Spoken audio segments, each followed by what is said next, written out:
오늘의 헤드라인 뉴스입니다. 미국 양국이 제2차 무역협상에서 합의를 도출했음에도 뉴욕 증시가 약세로 마감했습니다.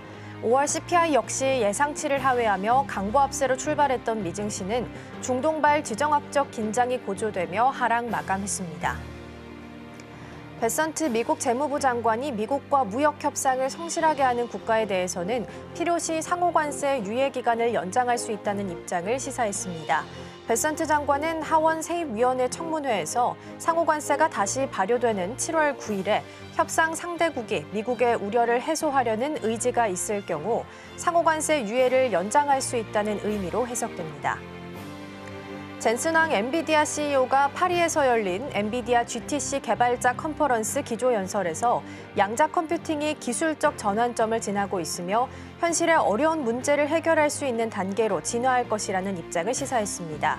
황 CEO의 이 같은 발언에 퀀텀 컴퓨터는 무려 25.4% 급등했고 리게티 컴퓨팅 역시 11% 상승을 보였습니다.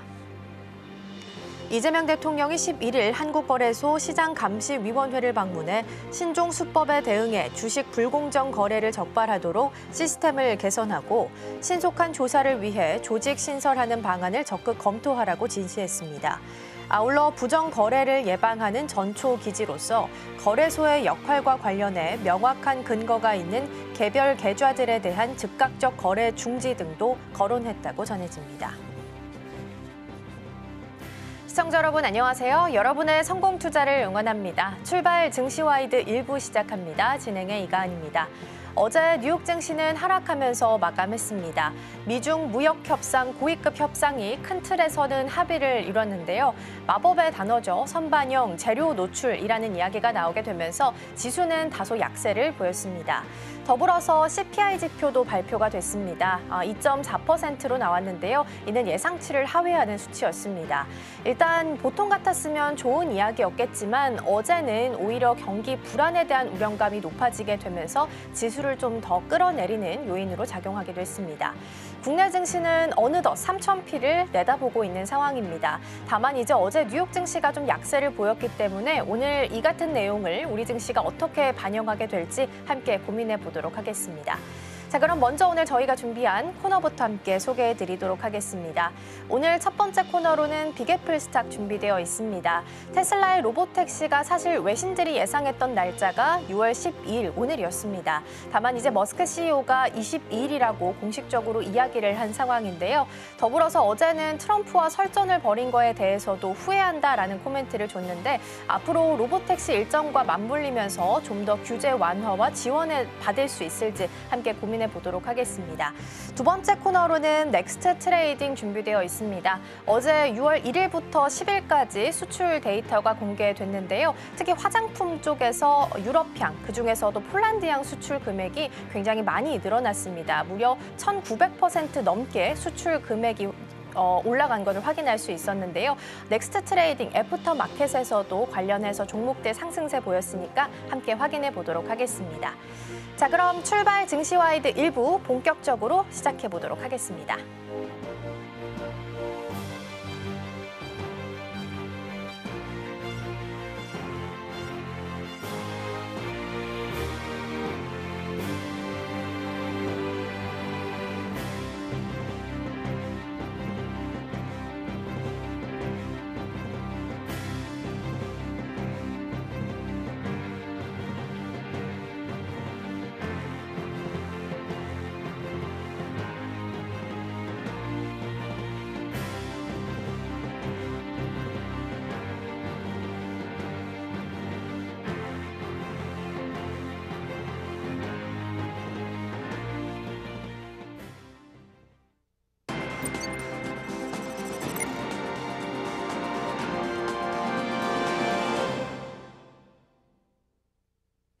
네, 첫 번째 코너 빅애플 스탁으로 이어가 보도록 하겠습니다. 오늘 도움 말씀에는 서울경제TV 윤경철 본부장 자리해 주셨습니다. 본부장님 어서 오세요. 네, 안녕하십니까. 네, 오늘도 6가지 경제 키워드 준비되어 있고요. 첫 번째부터 화면을 통해서 만나보겠습니다. 네, 오늘의 첫 번째 키워드는 테슬라 로보택시 보도록 하겠습니다. 앞서서 말씀드린 것처럼 외신들에서는 로보택시 일정이 이제 12일부터 시작이 될 거로 예상을 좀 했었는데 어제 다시 한번 이제 머스크 CEO의 입에서 이야기가 나왔죠. X 계정을 통해서 22일을 목표로 출범하겠다라는 이야기가 나왔습니다. 그리고 이제 본인의 생일인 6월 28일에는 첫 시연도 예정이 되어 있는 상황인데요. 로보택시 관련된 이슈부터 함께 점검해 볼까요? 일단 좀 말씀을 드리면 머스크는 이제 CNBC와 인터뷰에서 자세히 좀 설명을 했습니다. 그래서 10대에서 20대까지 이제 소규모 시범 운행을 예고하면서 완전 자율주행 기술을 이제 탑재한 모델 Y를 이제 하겠다라고 이야기했습니다. 그래서 지오펜스죠. 이제 운영 구역 제한 기반으로 운영하겠다라고 밝혔습니다. 초기에는 사이버 트럭 기반의 미래형 로보택시가 아닌 기존의 이제 모델 Y 모델로 이제 설명입니다. 그래서 또한 테슬라 직원들이 원격으로 차량 운행을 모니터링할 계획이라고 밝혔습니다. 이제 문제는 약간 여러 가지 좀 문제가 있는데 한편 이제 자율주행 기반의 이제 안전 윤리성에 관해서 반발도 거세지고 있는데요. 여러 가지로 이제 자율주행 단체인 더 이제 프로젝트라고 하죠. 이제 그러니까 더 다운 프로젝트와 이제 테슬라 테이크 다운 반대 운동이 좀 있는데 이 단체들이 반대를 좀 하고 있으면서 이 부분에 대해서 이제 문제가 좀 있다라고 이야기를 하고 있고요. 어쨌거나 이 부분에 대해서 여러 가지로 이야기를 했고 지오펜스에 대해서 영상도 이제 6월 11일 날 공개했습니다. 그래서 검증 모델 Y의 차량이 이제 보행자를 위해서 정차하는 8초짜리 로보택시 테스트 영상을 공개하기도 했습니다. 그래서 이 부분에 대해서 이야기를 했고요. 대표 단체인 시위 단체가 이제 이 부분에 대해서 안전성의 결함을 지적하기도 했는데 이 단체의 이제 대표는 사실상 댄 오다우드라는 분인데 이 분은 이제 테슬라의 경쟁사인 포드와 이제 어쨌든 도요타 등에서 어쨌든 소프트웨어를 제공하는 그린 힐스 어쨌든 소프트웨어 CEO이기도 한데 이분이 약간 안전성에 대해서 이제 문제를 제기했기 때문에 이 부분에 대해서 이제 해결을 해야 되는 어쨌든 그 축제가 있기 때문에 이걸 어떻게 해결해야 될지에 대해서도 숙제가 남아 있어서 이 부분을 어떻게 할 것인가가 이제 문제가 아닌가라는 생각이 좀 있고요. 현재 이제 이 부분에 대해서 시사하는 건 여러 가지가 좀 있습니다. 자율주행 시대가 현실화됐다라는 부분이 있을 것 같아요. 그래서 테슬라가 이제 운전자 없는 완전 자율주행을 기술을 실제로 어쨌든 적용해 사용 서비스를 어쨌든 개시했다라는 그게 의미가 있는 게 아닌가라는 생각이 들고 오스틴은 이제 자율주행을 계속 이제 시험장이 됐다라는 부분도 여러 가지로 이제 의미가 있을 것 같습니다.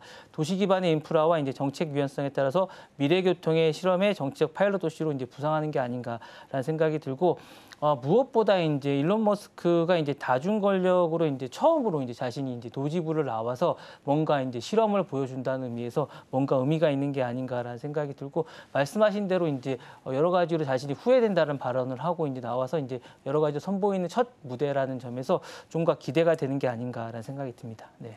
네, 6월 22일로 출범 목표를 삼고 지금 진행을 한다라는 이야기가 나오고 있습니다. 첫 시연은 생일인 6월 28일로 예정되어 있고요. 공장에서 고객 집으로 무인 주행이 있을 예정입니다. 일단 일론 머스크의 여러 가지 발언들이 있는데 로보택시 서비스 출범과 연결을 좀 지어본다면 어떤 의미 있는 내용들을 좀 체크해 볼 수 있을까요? 일단은 이 부분에 대해서 우려가 좀 있습니다. 여러 가지로 이제 안정성과 시민 실험이라는 논란이 먼저 좀 있는 것 같아요. 그래서 일단은 완전 자율주행을 어쨌든 일반 시민을 공공도로에서 시범 운전을 한다는 점에서 안전 실험 대상이 시민이 되는 것이 아니냐는 비판이 일단 좀 있습니다. 여러 가지로 의미도 좀 있지만 이런 부분에 대해서 여러 가지로 이제 문제가 좀 있고 이 부분에 대해서 이제 있는 부분이 좀 있는 것 같고요. 다만 이제 점진전 확장 전략에서 이제 좀 의미를 좀 두고 싶습니다. 그래서 머스크가 초기에는 10대에서 20대 정도 이제 소규모 서비스에서 시작을 해서 어쨌든 점차 확대할 가능성이라고 얘기했는데 이 부분에서는 이제 말씀드린 대로 안전 문제가 이제 신중하게 관리하면서 현실적으로 이제 접근하는 부분이 아닌가라는 생각이 있습니다. 왜냐하면 이 부분을 그 전에 로보택시가 처음에 나왔을 때 약간 의심을 좀 받았어요. 옆에서 누가 조종하는 게 아닌가라는 생각이 좀 있는데 이 부분에 대한 것들은 이제 불식시키기 위한 게 아닌가라는 생각이 있고.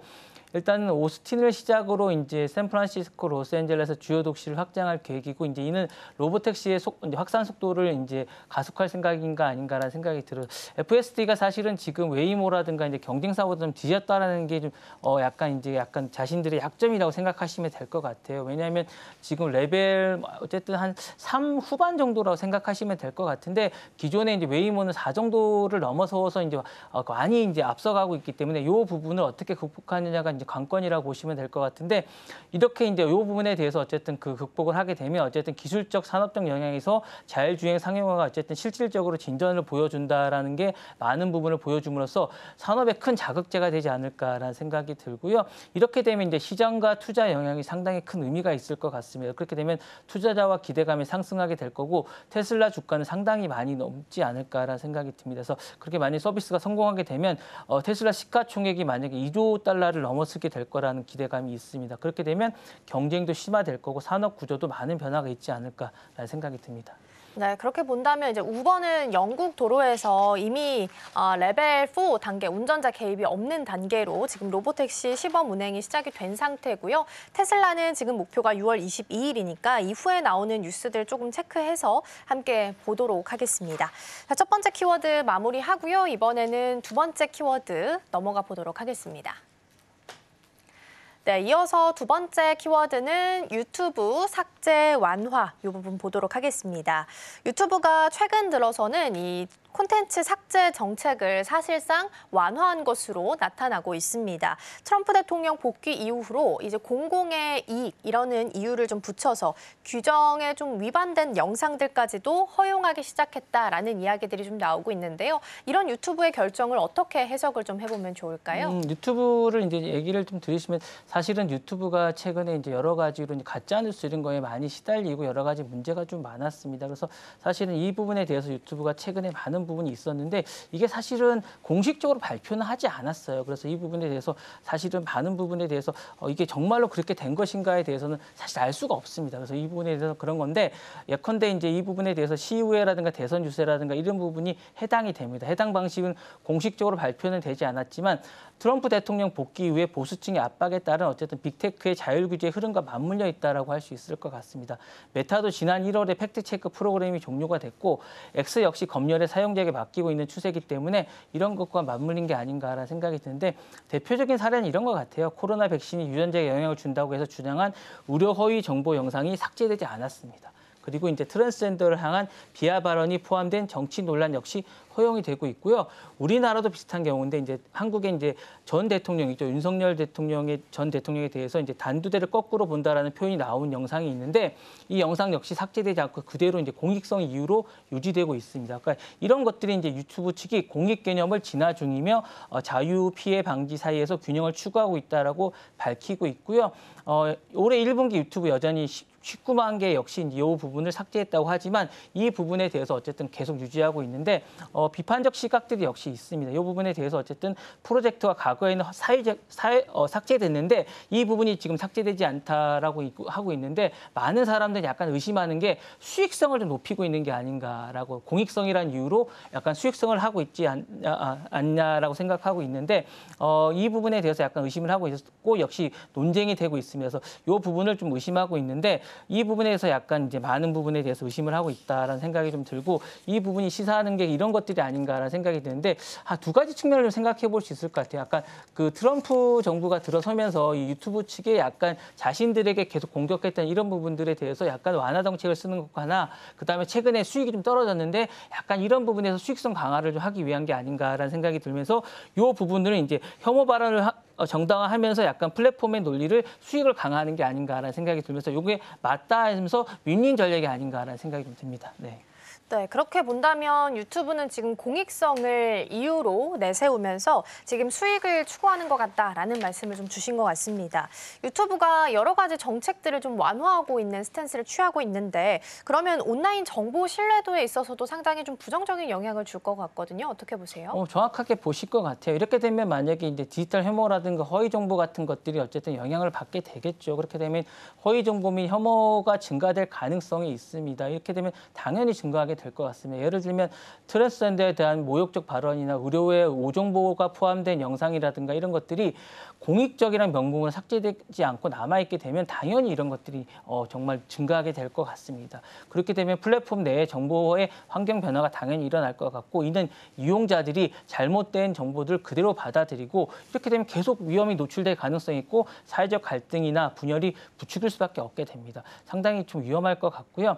알고리즘이나 이용자 경험 경험치가 미치게 될 이 영향이 미치게 됩니다. 사실 자꾸 이런 것들을 이용하게 되면 알고리즘 이쪽으로 가게 됩니다. 그렇게 되면 실제로 과거에는 유튜브 알고리즘이 일부 이용자들이 극단적인 정치 콘텐츠로 되고 레빗홀 형상이 일어나게 되고 이렇게 자꾸 그쪽으로 빠지게 됩니다. 그래서 상당히 위험하게 되고 이러면 이게 행동으로 이어질 가능성이 있기 때문에 이런 걸 좀 약간 편향된 콘텐츠로 흘려갈 가능성이 되고 이게 행동으로 이어지기 때문에 상당히 위험하게 되지 않을까라는 생각이 들고 비판적 시각이나 플랫폼 방어 논리가 됩니다. 반면 유튜브는 공익적 표현을 이제 보호하게 되고 자신들의 수익만 증가하게 되기 때문에 위험하지 않을까라는 생각이 들어서 실제로 이런 것들이 이제 사회적 신뢰도나 온라인이 행동으로 이어지면서 많은 어떤 비판적이나 편가르기나 극단적 행동이 되고 이게 사회적 어쨌든 불화를 일으키게 돼서 좀 위험하지 않을까라는 생각이 들어서 이런 부분에 대해서 약간 좀 우리가 다시 한번 생각해봐야 되지 않을까라는 생각이 듭니다. 네, 그러게요. 공익성 판단을 하는 데 있어서도 좀 중요한데 이 부분이 좀 문제가 되고 있는 것 같고요. 신뢰 얻는 플랫폼 그리고 또 정치 성향 따라서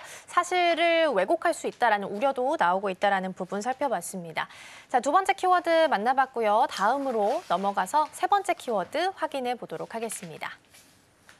네, 오늘의 세 번째 키워드는 메타 AI 슈퍼랩 보도록 하겠습니다.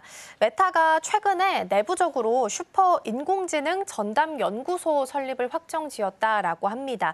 여기는 이제 인간의 지능을 넘어서는 걸 목표로 하고 있는데요. 얼마 전에 이제 메타가 스케일 AI에 수십억 달러 투자한다라고 소식이 있었는데 아마 이유가 있었던 듯합니다. 스케일 AI 창업자 알렉산더 왕이 여기에 합류하는 것으로 확인이 되고 있습니다. 이번 메타의 시도는 어떻게 해석을 좀 해볼 수 있을까요? 어제 말씀드렸다시피 이제 저커버그가 이제 자체적으로 이제 메타에 대해서 약간 AI에 대해서 광적인 약간 그런 것들이 좀 있는 것 같아서 주도권을 뺏기면 안 되겠다라는 생각이 좀 있는 것 같고 사실은 자신들이 이제 여러 가지로 MS라든가 이제 그 구글이라든가 이쪽에 비해서 AI가 상당히 약하다고 생각하고 외부 투자가 상당히 늦었다고 생각하는 것 같아요. 그래서 이 부분에 대해서 이제 힘들게 많은 부분에 투자를 하고 있는 것 같고 이번 투자가 약간 그런 측면이 아닌가라는 것 같고 스케일 AI 어쨌든 알렉산더 왕에 대해서 상당히 공을 들이고 있는 것 같습니다. 그래서 이번 그 메타가 그의 합류에 대해서 수십억 달러의 투자도 그런 측면이 아닌가라는 생각이 드는 것 같고 그래서 이제 어쨌든 7에서 9차례 보상 패키지를 제시하고 있는 것 같습니다. 그래서 그에 대거 용인을 하는 것 같고 이번 개법은 불거졌던 혼선이나 이탈 문제에 대해 그리고 이제 많은 사람들이 최근에 메타에서 많이 떠나갔습니다. AI 분야에서. 그래서 이번에서 그런 것들에 대한 어떤 정면 돌파가 아닌가라는 생각이 듭니다. 그래서 이번에 이제 슈퍼 인공지능도 그런 것들을 넘어서기 위한 노력이라고 판단이 됩니다. 그래서 첫 단계로 이제 그런 것들을 위한 노력이라고 생각이 들고요. 이 부분은 이제 그런 부분에 대한 AI 경쟁에서 주도권을 재확보하기 시도라고 판단이 듭니다. 그래서 이 부분에 대한 거고요. 슈퍼 인공지능 어쨌든 첨단 연구소를 설립해서 인공지능에 대한 강국으로서 입지를 다지기 위한 의지로 보입니다. 슈퍼 인공지능은 단순한 인공지능이 아니라 이걸 넘어서는 여러 가지 의미가 있고 최종 목표를 통해서 나머지 어쨌든 빅테크들을 넘어서기 위한 것이고요. 이 부분에서 여러 가지로 이제 자신들의 어쨌든 그런 노력을 하고 위한 것이라고 생각이 들고 이 부분에서 데이터와 인프라에 대한 경쟁이 심화됐다라고 볼 수 있을 것 같습니다. 그리고 AI 생태계와 산업 전반에서 이제 어쨌든 자신들의 슈퍼챗이라든가 챗봇이라든가 스마트 글래스라든가 AI 앱 등 이걸 한꺼번에 묶는 약간 이런 노력을 하고 있는 거라고 볼 수 있을 것 같고요. AI 산업에서 어쨌든 방향성과 제시와 기술적 도전도 새로운 지향의 어떤 목표라고 할 수 있을 것 같습니다. 그리고 AI 산업의 방향성과 이 부분에서 자신들의 어쨌든 이 부분에 촉진이 이루어지지 않을까라는 생각이 듭니다. 네. 네, 메타는 일단 전반적으로 AI에 대해서는 진심인 모습들을 계속해서 보이고 있습니다. 최근에도 스케일 AI 관련된 투자 소식을 전한 바도 있었는데 이번에 같이 합류하면서 AI 시장을 좀 선도하겠다라는 의지를 다시 한번 확인할 수 있지 않았나 싶습니다. 그러면 메타의 슈퍼 인공지능 연구소 설립, 이 부분이 AI 그 경쟁에 있어서는 어떤 영향을 좀 주게 될까요? 어쨌든 뭐 데이터 확보 및 인프라 경쟁이 뭐 가속화된다라는 측면이 좀 있을 것 같아요. 모델 성능이나 신뢰성을 높이는 데 핵심적인 역할을 하면서 경쟁사 대비해서 데이터 기반을 확보하라는 전략일 것 같은 생각이 들고요. 그다음에 모델 성능이나 어쨌든 그 정렬력이 강화됐다라고 볼 수 있을 것 같습니다. 사실 보다 이제 안정적인 신뢰나 AI 서비스의 필수적인 요소라고 할 수 있을 것 같은데 어쨌든 최근 메타가 새로운 대형 LLM이라든가 라마4가 이제 기대에 못 미치는 성능을 상당히 많이 보이면서 이제 시장에서 우려를 보였는데 이번에 이런 것들은 격차를 좀 줄이는데 약간 큰 어쨌든 노력을 의지력을 보이는 게 아닌가라는 생각이 들고 이런 것들은 이 부분에서 어쨌든 자신들이 산업 생태계에 많은 구조적 변화가 있을 것 같은 생각이 들고 이런 부분들이 어쨌든 혁신을 주도할 수 있지 않을까라는 생각이 들면서 어쨌든 메타가 이런 움직임으로는 데이터 인프라 이런 부분을 핵심적으로 강화함으로써 이 주도권과 혁신을 선도적인 역할을 함으로써 많은 변화와 이제 이런 부분에서 어쨌든 인공지능에서 변화와 이런 것을 제공하지 않을까라는 생각이 듭니다. 네. 그러게요. 오픈소스 중심의 메타이기 때문에 폐쇄형 오픈 AI와는 또 정면적인 충돌을 벌일 수밖에 없는 상황이고요. 경쟁사와 격차를 좀 축소해 나가면서 구조적인 변화를 시도해 나가지 않을까 싶습니다. 자, 세 번째 키워드까지 살펴봤고요. 이어서 네 번째 함께 확인해 보도록 하겠습니다. 네, 다음 키워드는 머스크 사찰 보도록 하겠습니다. 일론 머스크 같은 경우에는 트럼프 대통령의 최측근으로 알려져 있고요. 지금은 이제 어제 X 계정에 올린 글을 보면 트럼프 대통령과 이렇게 설전을 벌인 거에 대해서 후회한다라는 이야기를 남기기도 했습니다. 그런데 이와는 별개로 2022년, 2023년으로 좀 돌아가 보면요. 미국 국토안보부랑 법무부에서 일론 머스크의 자택이나 부속 부지를 방문했던 외국인들을 대상으로 해서 조사를 했던 것으로 확인이 좀 되고 있습니다. 이렇게까지 했던 이유를 좀 찾아볼까요? 사실 바이든 정부 때 있었던 일이라고 볼 수 있을 것 같은 당시에 이제 어쨌든 바이든 정부하고 사이가 좀 안 좋았기 때문에 그랬던 것 같아요. 그래서 어쨌든 이 부분에 대해서 조사 대상은 말씀하신 대로 이제 머스크 자택 방문했던 외국인이라든가 동유럽 기타 이제 지역 인물이라든가 스페이스X에 관련된 경영자입니다. 이 부분에 대해서 어쨌든 그랬던 것 같은데 정치적 배경은 약간 복잡합니다. 이제 여러 가지로 이제 당시에 트럼프 대통령하고 약간 친해졌던 부분이라든가 정책 고문이라든가 이제 당시에 슈퍼팩을 성립을 하고 이제 트럼프 대통령이 어쨌든 대선이라고 하죠. 캠페인을 실질적으로 도왔다는 평가를 받았는데 이 부분에 대한 조사가 아니었나라는 생각이 들고 이 부분에 대해서 어쨌든 많은 부분을 이제 경계한 게 아닌가라는 생각이 들고 이 부분에 시사하는 건 국가안보나 민간 정보에 대한 경계가 좀 있었던 것 같고요. 외국인에 대한 개입에 대한 경계가 좀 있었던 것 같습니다. 그리고 이제 테크노의 어떤 리더들이 이제 정치에 오는 것들에 대한 경계도 좀 있었던 것 같아요. 그래서 머스크가 이제 최정상 기업가이고 트럼프의 최측근으로서 정치와 이 부분에 대해서 영향력을 한 인물이다 보니까 기술 리더로서 이제 이 부분에 들어오는 부분을 상당히 경계한 게 아닌가라는 생각이 들고 조사 과정에서 미해결 과제가 좀 있었습니다. 이 부분이 불분명한데 실질적으로 어떤 부분에서 어떻게 이제 기술적으로 이제 들어오는 부분을 경계한 것인가라는 건 좀 더 조사를 해야겠지만 이 부분이 어떻게 이제 오고 이제 국가 글로벌에 대한 부분 그리고 이제 테크노에 대한 부분이 이제 꾸준히 제기되어 왔는데 이 심사에 대해서 어떻게 한 부분에 대해서는 좀 더 있어야겠지만 실질적으로 입증하기 상당히 어렵습니다. 그래서 이 부분에 대한 미가열대가 좀 있는데 이 부분은 역동적으로 어떻게 하는 부분은 검색을 좀 해야겠지만 상당히 좀 제가 볼 때는 이 부분은 실질적으로는 제가 볼 때는 이 머스크라기보다는 제가 볼 때는 이 부분에 대해서는 트럼프에 대한 조사가 아닌가라는 생각이 좀 들고요. 향후에 좀 더 조사를 해봐야 되지 않을까라는 생각이 듭니다. 네. 네, 애초에는 이제 바이든 정부와 있었던 불화에 따른 경영 제한 조치로 좀 확인을 할 수 있지 않을까 싶습니다.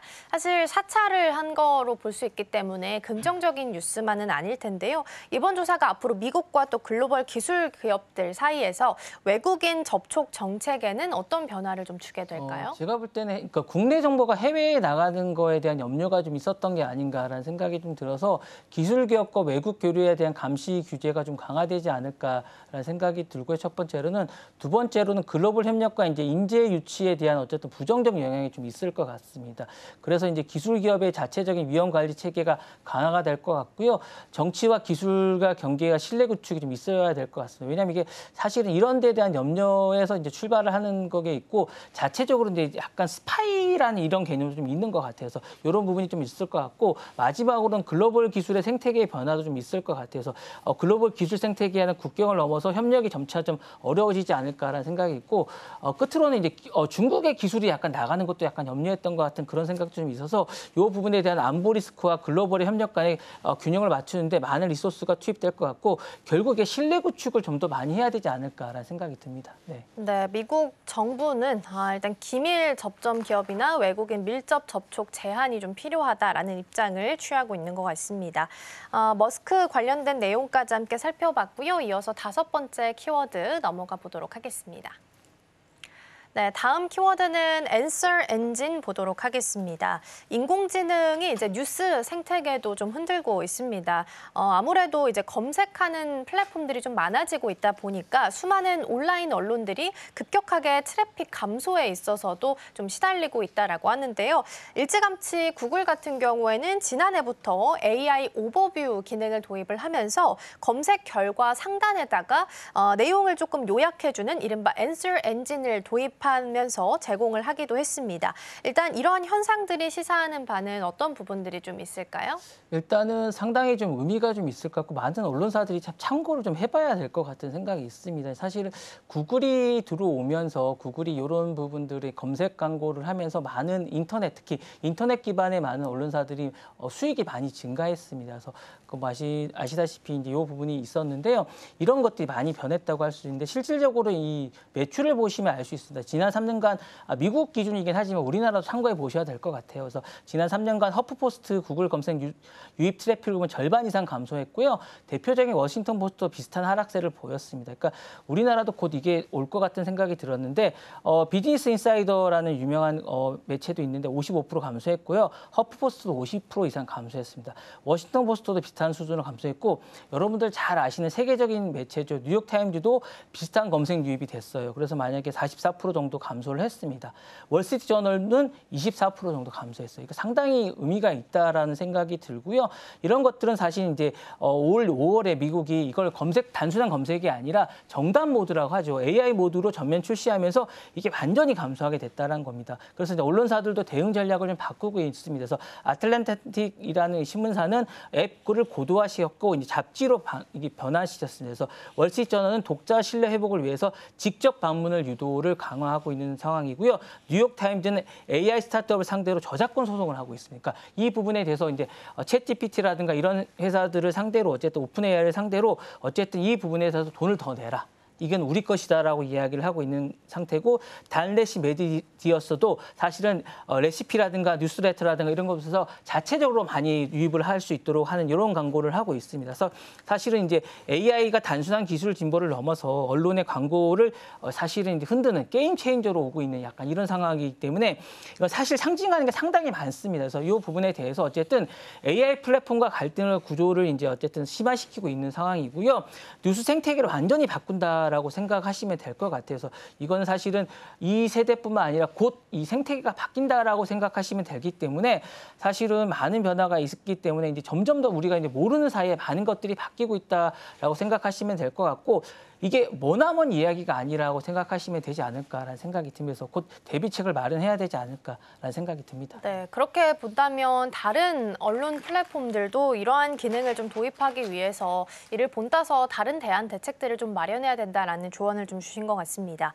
그러면 구글의 AI 검색이 언론 생태계에 있어서는 장기적인 영향을 준다면 어떤 부분들이 좀 있을까요? 일단 AI 중심의 콘텐츠 생산 구조 확대가 좀 되지 않을까라는 생각이 있습니다. 그러니까 말씀하신 대로 많은 변화가 있을 텐데 생산이 자동화될 것 같아서 AI 요약에 대한 답변 중심이 유통 구조가 될 것 같아서 이 부분에 맞춰서 이제 많은 언론사들도 변화가 좀 있어야 될 것 같아요. 그러니까 이게 광고 시장을 바꾸는 거기 때문에 여러분들이나 이제 언론사들도 여기 맞춰서 해야 될 것 같고 아니면 아예 이 구글이나 이런 쪽에 맞춰서 이 생산자들이 그러니까 뉴욕타임즈처럼 그래서 아예 이쪽에 콘텐츠 비용을 아예 받아오시던지 아니면 이쪽에 아니면 아예 여기 맞춰서 홈페이지를 개편하셔야 됩니다. 그래서 개인화의 맞춤형의 뉴스 경험을 강화하셔야 됩니다. 그래서 맞춤형 콘텐츠라든가 실시간 맞춤형 미디어를 아예 홈페이지를 이쪽형에 맞춰서 해야 되거나 아니면 아예 홈페이지 사업을 포기하셔야 됩니다. 그래서 뭐 유튜브라든가 동영상 사업으로 바꾸셔야 되지 않을까라는 생각이 들고요. 마지막으로는 수익 모델을 근본적인 지금 제가 말씀드린 이런 겁니다. 모델을 근본적으로 변화를 시키셔야 됩니다. 광고 모델에 대한 모델 위기가 있기 때문에 이 모델을 포기하시거나 라이센스 데이터 서비스를 확대해야 됩니다. 그러니까 뉴욕타임즈처럼 아예 라이센스를 요구하셔야 됩니다. 그렇게 하시거나 직접 독자와 연결을 강화하셔야 되는 이런 식으로 바꿔야 되거나 아니면 이제 품질 서비스를 저널리즘을 AI와 협업하시거나 그러니까 인간과 AI의 역할을 분담하거나 품질 저널리즘 가치를 재조명해야 되지 않을까라는 시대가 됐기 때문에 정말로 시대가 바뀌지 않았나라는 생각이 듭니다. 네. 네, 그렇게 본다면 AI 중심의 콘텐츠가 자동적으로 좀 생산될 수 있겠다라는 부분도 함께 챙겨보겠습니다.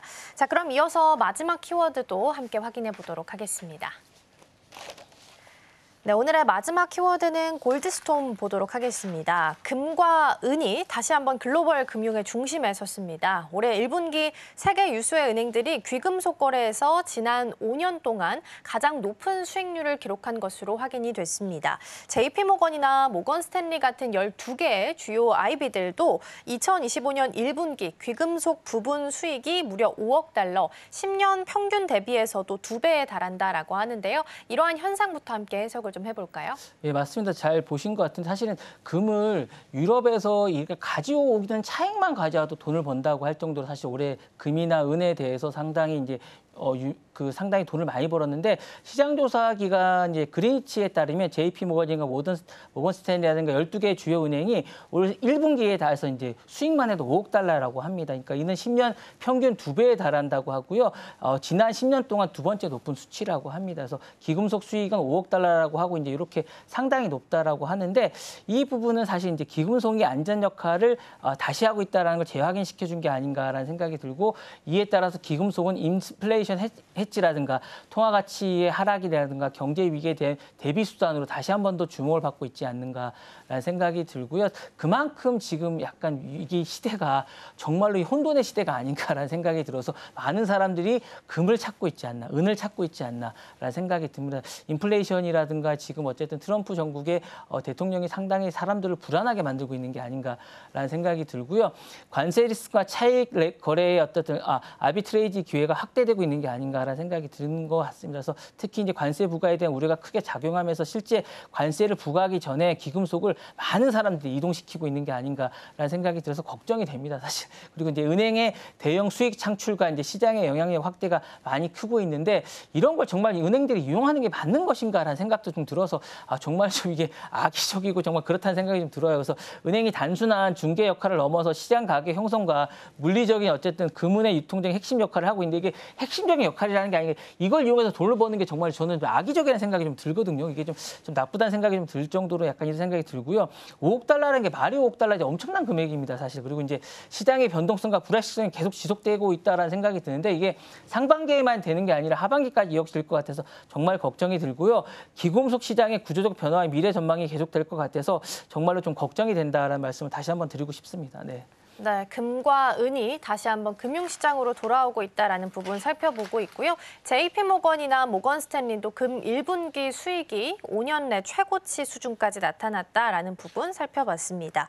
그럼 이렇게 차익을 통해서 거래를 하는 부분, 거래의 기회 확대가 앞으로 귀금속 시장에 있어서는 어떤 영향을 주게 될까요? 말씀하신 대로 안전자산 수요 및 금융시장 변동성이 계속 확대될 것 같은 생각이 왜냐하면 지금 트럼프 대통령 리스크는 계속 있을 것 같은 당분간 있을 것 같은 생각이 들어서 이런 어쨌든 주식, 채권 등 기존 금융자산의 변동성이 줄어들지가 않고 있어요. 그러다 보니까 이제 이런 안전자산에 대한 어떤 투자 폴리오 균형이 계속 있지 않을까라는 생각이 들고 재조정 결과가 계속 초래되지 않나라는 생각이 듭니다. 그리고 이제 아까 말씀드린 차익 거래에 대한 아비트리지에 대한 기회 확대 및 시장 구조 변화가 계속 있지 않을까라는 생각이 들어서 어쨌든 이런 것들을 안전자산을 계속 갖고 있겠다라는 투자자들의 어쨌든 열망이 계속 있을 것 같은 생각이 듭니다. 그리고 인플레이션 및 통화 가치 불안 심화는 계속될 것 같은 생각이 듭니다. 그래서 중앙은행과 기관 투자자의 포트폴리오가 이제 재편되지 않을까. 특히 이런 것들을 중앙은행과 기관 투자자들이 계속 갖고 있을 것 같은 생각이 계속 들어서 이게 어쨌든 수요가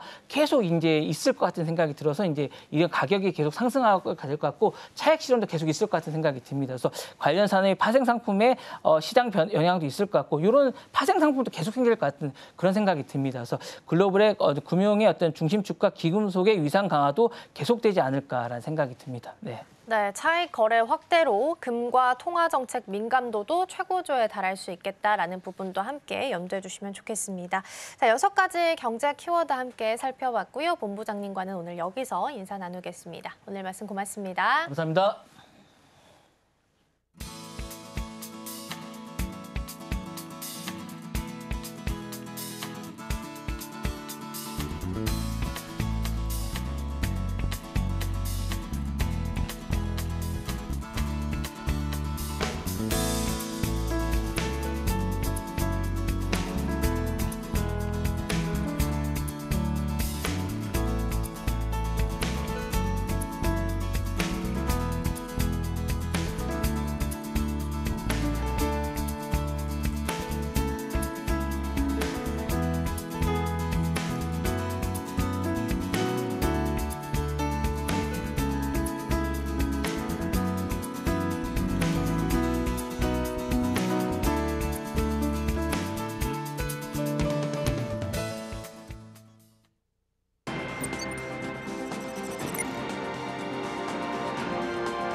어제 정규장 마감 이후 시장은 어떤 흐름을 보였을까요?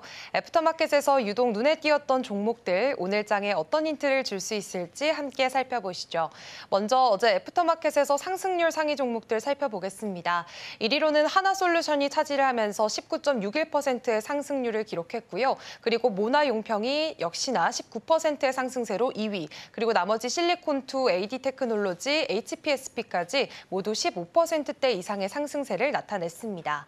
다음으로는 하락률 상위도 함께 살펴보겠습니다.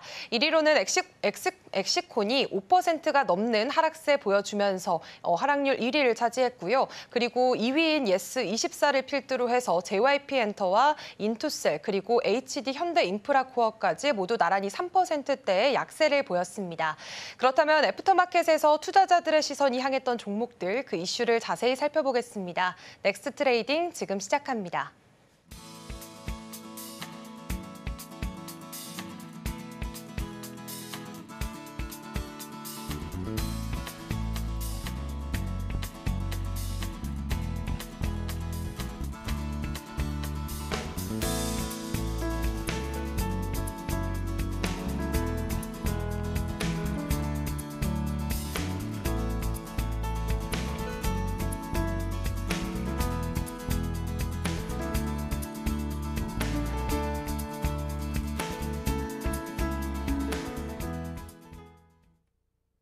네, 넥스트 트레이딩으로 이어가 보도록 하겠습니다. 오늘 첫 번째 종목으로는 하나솔루션부터 출발을 좀 해보도록 할 텐데요.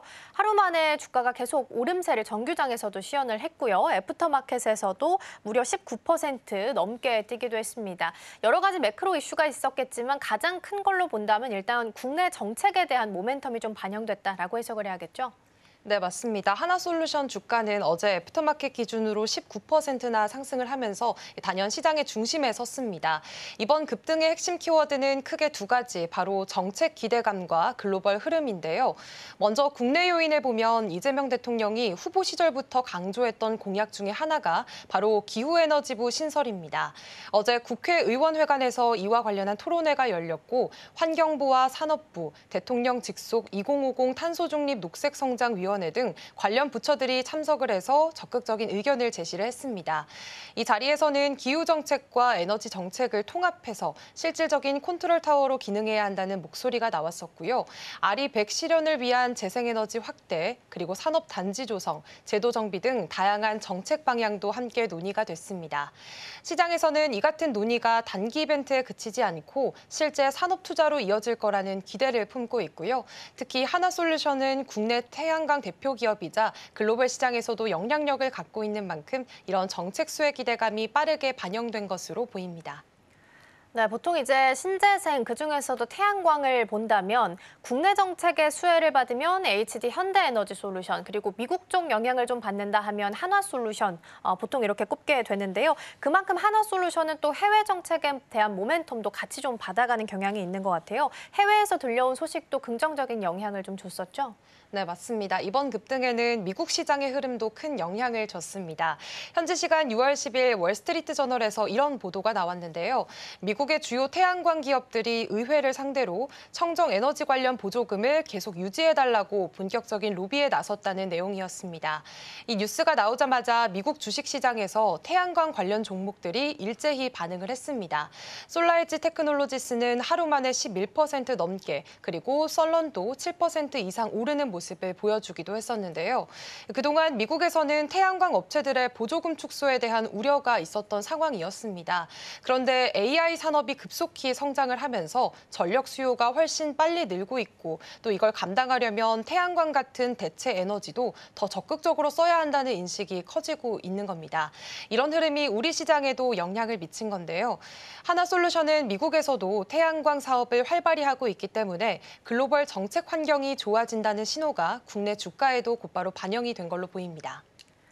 네, 국내외적으로 봤을 때 호재성 이슈가 지금 한 가지씩 각각 나온 것 같아요. 그런데 이제 그냥 기업 자체만 놓고 봤을 때도 그냥 본인 자체로 실적이나 펀더도 좀 튼튼했기 때문에 추가적인 상승을 좀 이어갈 수 있었다라고 해석할 수 있을까요?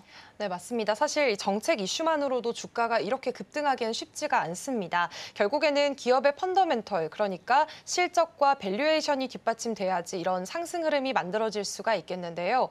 하나솔루션은 올해 1분기 연결 기준으로 매출이 3조 원을 넘겼고요. 또 영업이익도 흑자 전환에 성공을 했습니다. 특히 태양광을 중심으로 한 신재생 에너지 부문에서만 1,300억 원이 넘는 이익을 기록하면서 전체 실적을 이끌었는데요. 그래서 시장에서는 단순한 정책 테마가 아니라 실적과 수급 그리고 글로벌 흐름까지 세 박자가 맞아떨어진 대표적인 수혜주로 하나솔루션을 주목하고 있습니다.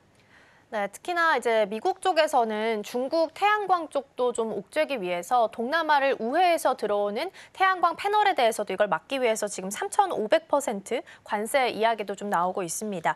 이 부분도 태양광 관련주들에게는 당연히 호재로 좀 작용할 수 있을 것 같고요. 하나솔루션 오늘 넥스트레이드 기준으로는 2% 하락하고 있습니다. 어제 기준으로 이제 뉴욕 증시에서도 솔라엣지가 0.48% 그리고 썬런도 1.8% 하락하면서 전반적으로 하락세에 비추고 있다는 부분도 함께 챙겨드리겠습니다.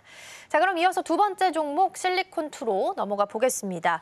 어제 정규장에서도 정말 잘 갔어요. 장중 사상 최고가 나왔고요. 더불어서 이제 애프터마켓에서도 17% 넘게 상승했습니다. 그 상승의 배경부터 우선 찾아볼까요? 네, 실리콘2 주가는 어제 17%나 급등을 하면서 6만 원 선을 돌파를 했습니다. 지난해 기록했던 사상 최고가를 1년 만에 다시 넘어서면서 시장의 시선을 제대로 끌었는데요. 이번 급등의 핵심 키워드는 단연 유럽 시장 확장에 대한 기대감입니다. 6월 1일부터 10일까지의 수출 잠정치가 발표됐는데 여기에서 유럽 쪽 수출이 다시 한번 강한 모멘텀을 보여줬습니다. 특히 폴란드 수출이 전년 동기 대비해서는 무려 1000%가 넘게 뛰는 모습을 보여주기도 했는데요. 폴란드는 국내 기업들의 유럽 진출 교두보 역할을 하는 곳인데 실리콘2가 이 지역에 대규모 물류센터를 두고 있습니다. 그런 만큼 수출 급증 소식에 시장 기대감이 자연스럽게 실리콘2에 집중된 겁니다. 여기에다가 독일이나 프랑스, 스페인 등 유럽 주요국의 유통망도 계속 확대 중이고요. 단순히 제품을 유통하는 걸 넘어서서 물류와 IT 시스템 그리고 정산까지 통합했던 이 풀필먼트 기반의 K-뷰티 플랫폼으로 평가를 받고 있기 때문에 지금은 사실상 유럽에서 K-뷰티 수출 허브 역할을 하고 있다고 볼 수가 있겠습니다. 네, 이제 폴란드 그리고 유럽도 이제 수출 중심의 국가에 좀 놓아야겠다라는 생각도 한편으로 듭니다. 그래서 데이터 보면 폴란드 향으로 수출 금액이 지금 1997.1% 급증했습니다.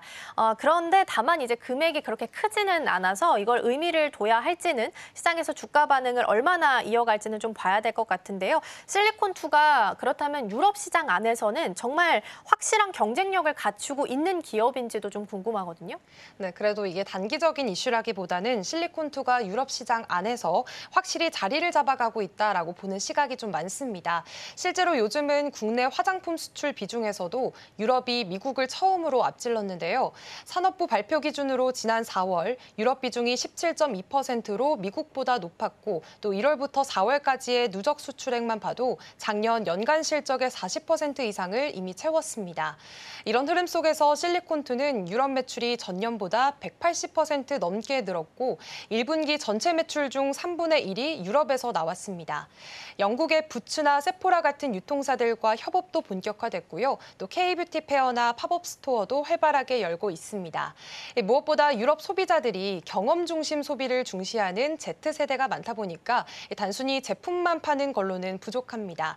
그래서 실리콘2는 화보 촬영이나 메이크업 튜토리얼 같은 콘텐츠 마케팅도 같이 펼치면서 단순 유통이 아니라 이 브랜드 경험까지 함께 파는 전략으로 이 시장을 장기적으로 키워갈 수 있는 힘을 만들어가고 있습니다. 네, 이렇게 유럽 진출이 기대감이 어느 정도 좀 커지고 있는 상황이다 보니까 이거를 기업의 체력이 얼마나 잘 뒷받침해 줄 수 있는지 이 부분도 좀 중요할 것 같긴 합니다. 실리콘2 실적하면 사실 우리가 여러 번 당한 바가 있어요. 실적이 나와서 잘 나왔음에도 불구하고 계속 개파락으로 떨어졌던 게 한 지금 두세 번 정도 반복되고 있는 상황이거든요. 이 흐름을 좀 뒷받침해 줄 수 있을까요? 네, 결국은 이 실적이나 또 재무적인 뒷받침이 있어야 이런 성장 기대감도 좀 설득력을 갖게 되는 거잖아요.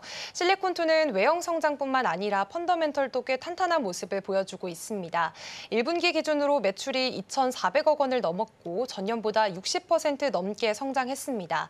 그중 유럽 매출만 800억 원 넘게 나왔는데요. 처음으로 북미 매출을 앞질렀다는 점도 주목할 만하고요. 또 조선미녀나 메디큐브, 아누아처럼 글로벌에서 경쟁력 있는 브랜드들이 실적을 견인했습니다.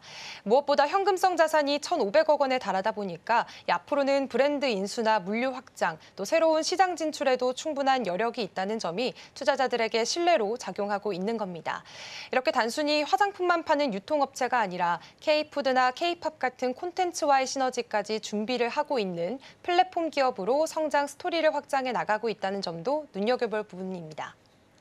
네, 최근에는 K 화장품 관련된 영상들을 유튜브에서 많이 조회하고 그 제품을 좀 구매하는 사람들이 늘고 있다 보니까 유럽 시장에 대해서도 그리고 중동 시장에서도 한국 화장품에 대한 인기가 높아지고 있다라고 합니다. 그래서 실적에서도 이 부분이 잘 반영돼서 숫자로 찍혀 나갈 수 있기를 바라보도록 하겠습니다.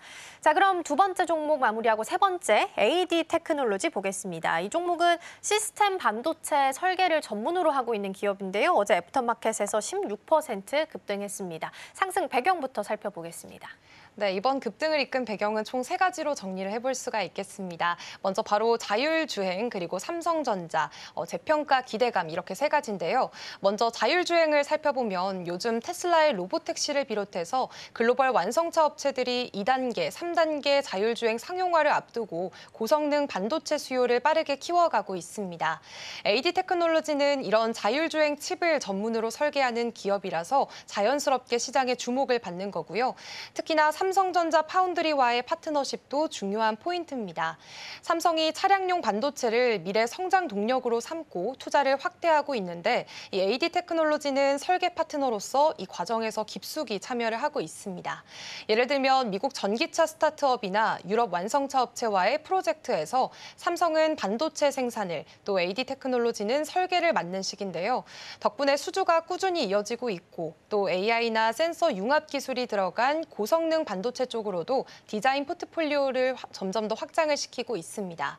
마지막으로는 밸류에이션에 대한 기대감입니다. 현재는 PER이 10배도 안 되는 수준입니다. 같은 업종의 다른 기업들과 비교를 해도 상대적으로 저평가가 돼 있어서 삼성 파운드리 수혜주로 다시 시장에서 조명을 받고 있는 상황입니다.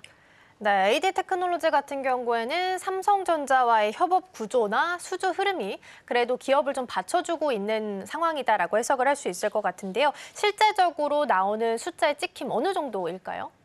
네, 사실 이 부분도 시장이 좀 긍정적으로 바라보고 있는 포인트 중에 하나인데요. AD 테크놀로지는 팹리스 기업이라서 공장을 직접 운영하는 제조사들보다는 고정비 부담이 적고요. 또 덕분에 수요가 잠깐 흔들려도 실적이 크게 꺾이지 않는 체질을 갖고 있습니다.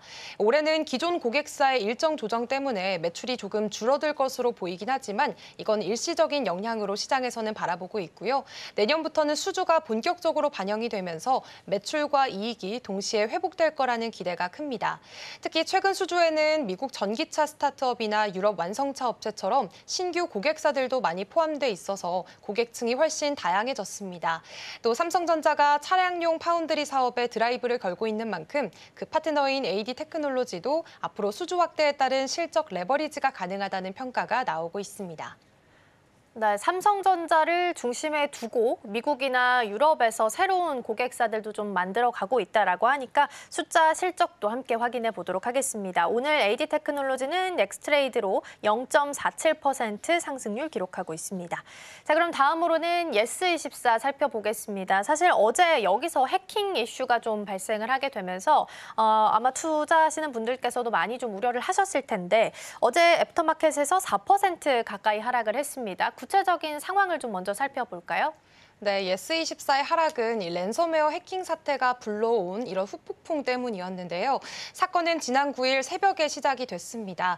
홈페이지와 앱 접속이 전면 차단이 되면서 소비자들이 도서 주문은 물론 전자책이나 티켓 예매, 공연 취소 같은 일상적인 서비스 이용이 전혀 불가능한 상황이 벌어졌습니다. 특히 문제는 사고가 발생한 이후 24시간 넘게 아무 설명 없이 시스템 점검이라고만 공지를 했다는 점이었고요. 결국 언론 보도를 통해 해킹 사실이 외부로 알려지고 나서야 예스24가 랜섬웨어 공격을 인정하면서 사과문을 게재했습니다.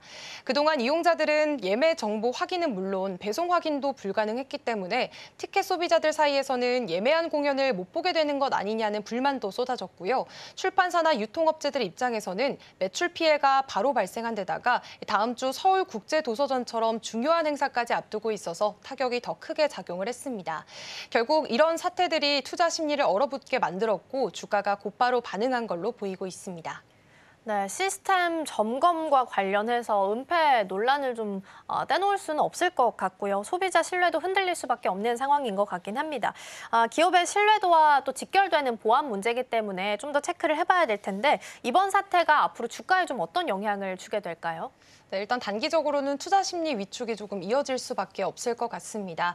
예스24는 도서뿐만 아니라 각종 공연 티켓 플랫폼으로도 역할이 큰데요. 이번 사고로 인해서 팬사인회, 콘서트, 팬미팅 같은 문화행사 일정들이 줄줄이 취소되거나 연기되는 사건이 있었습니다. 무엇보다 예스24가 사고 직후 시스템 점검으로만 안내를 했다가 언론 보도 이후에 해킹 사실을 인정했다는 점, 그리고 고객과의 소통이 지나치게 늦었다는 점이 시장 신뢰에 결정적인 타격을 줬습니다. 다만 회사 측은 현재 복구 작업을 진행 중이고 피해 범위에 따라서 보상안도 마련하겠다는 입장인데요. 하지만 서비스가 정상화되기 전까지는 불확실성이 해소됐다라고 보기는 어렵겠습니다. 오히려 어제 투자자들의 관심은 보안주 쪽으로 쏠리기도 했습니다. 그래서 향후 예스24가 서비스를 언제 복구할 수 있을지, 개인정보 유출이 실제로 있었는지, 그리고 보상안 발표와 재발 방지책이 얼마나 신속하게 나오는지가 앞으로 주가 흐름의 중요한 변수가 될 것으로 보입니다. 네, 반드시 또 재발 방지 대책에 대한 내용들이 나와줘야 주가에서도 회복이 좀 나타날 수 있을 것 같고요. 이렇게 해킹 이슈가 나타나면 같이 따라오는 종목들, 보안주가 있죠. 그래서 보안주 흐름 같이 체크해 보시면 좋을 것 같고요. 오늘 넥스트레이드 지금 기준으로는 예스24 1.04% 하락하는 흐름 체크되고 있습니다. 오늘 김고은 앵커와는 여기서 인사 나누겠습니다. 오늘 말씀 고맙습니다. 네, 고맙습니다.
네, 전일장 이슈와 오늘장 분위기 짚어보겠습니다. 스탁포인트 시간입니다. SSTV 황민혁 전문가와 함께합니다. 어서 오십시오. 네, 안녕하세요. 네, 일단 간밤 뉴욕 증시부터 좀 체크를 해보겠습니다. 뉴욕 증시는 중동의 지정학적 리스크로 인해서 3대 지수 결국에 약세로 마감을 했습니다. 그래도 CPI 지표가 나쁘지 않게 나와서 물가에 대한 좀 우려감은 좀 덜어진 상황이고요. 그리고 미중 협상도 나쁘지 않게 끝났습니다. 그럼에도 불구하고 약세 흐름 이어갔는데요. 일단 우리 증시도 좀 살펴보자면 우리 증시는 좀 다른 흐름이 이어지고 있습니다. 어제 이 3개 3년 5개월 만에 2,900포인트를 돌파하면서 또 코스피에서는 굉장히 좋은 흐름 이어지고 있는데요. 곧 3,000피를 또 앞두고 있습니다. 전문가님과 함께 이야기 나눠보겠습니다. 역시나 지금 새 정부가 출범을 하면서 우리 증시에서는 굉장히 또 좋은 흐름 이어지고 있습니다. 어제 시장을 좀 잠깐 복기를 해보자면 지금 3,000피를 곧 앞두고 있는 상황인 거잖아요. 어제 시장 네. 어떻게 보셨을까요? 자, 어제도요. 사실 약간 좀 조정이 나오지 않을까 이런 생각들을 좀 했었거든요. 어제 시장 그 개장 분위기는 좀 안 좋았었거든요. 네, 맞아요. 아침부터 조금 흔들리는 모습이 네. 있었고, 그리고 전날에 같은 경우에도 주가가 올라가다가 최근에 다 양봉이었는데 좀 음봉이 나왔단 말이죠.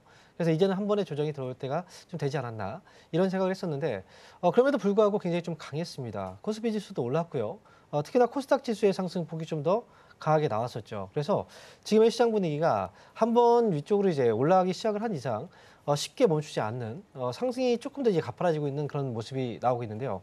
하지만 이제 조정이라는 건 언제 어느 순간 또 들어올지 몰라요. 그래서 우리가 항상 뭐 올라갈 때는 언제 떨어질까라는 어떤 고민들도 많이 하고 약간 불안감도 있겠지만 이 상승이 멈추는 자리를 우리는 알 수 없고 그리고 또 이제 만약 올라가다가도 더 올라갈 것 같지만 또 어느 순간 조정이 나올 수가 있어요. 그래서 이 부분은 적절히 좀 밸런스를 좀 맞춰서 이건 비중 조절을 조금 해야 되겠죠. 좀 많은 비중을 넣지 마시고 조금 이제 비중 조절을 하시면서 가볍게 트레이딩 구간으로 좀 가져가는 것도 괜찮을 것 같습니다. 그렇다면 지금 어제 이재명 대통령이 첫 외부 일정으로 한국 거래소를 방문하기도 했습니다. 그렇다면 지금 외국계에서도 3,000피를 지금 장밋빛 전망으로 계속해서 바라보고 있거든요. 전문가님도 그렇게 생각하고 계시는 걸까요? 3,000포인트 같은 경우에는 도달하지 못할 거라고 네. 생각하진 않아요.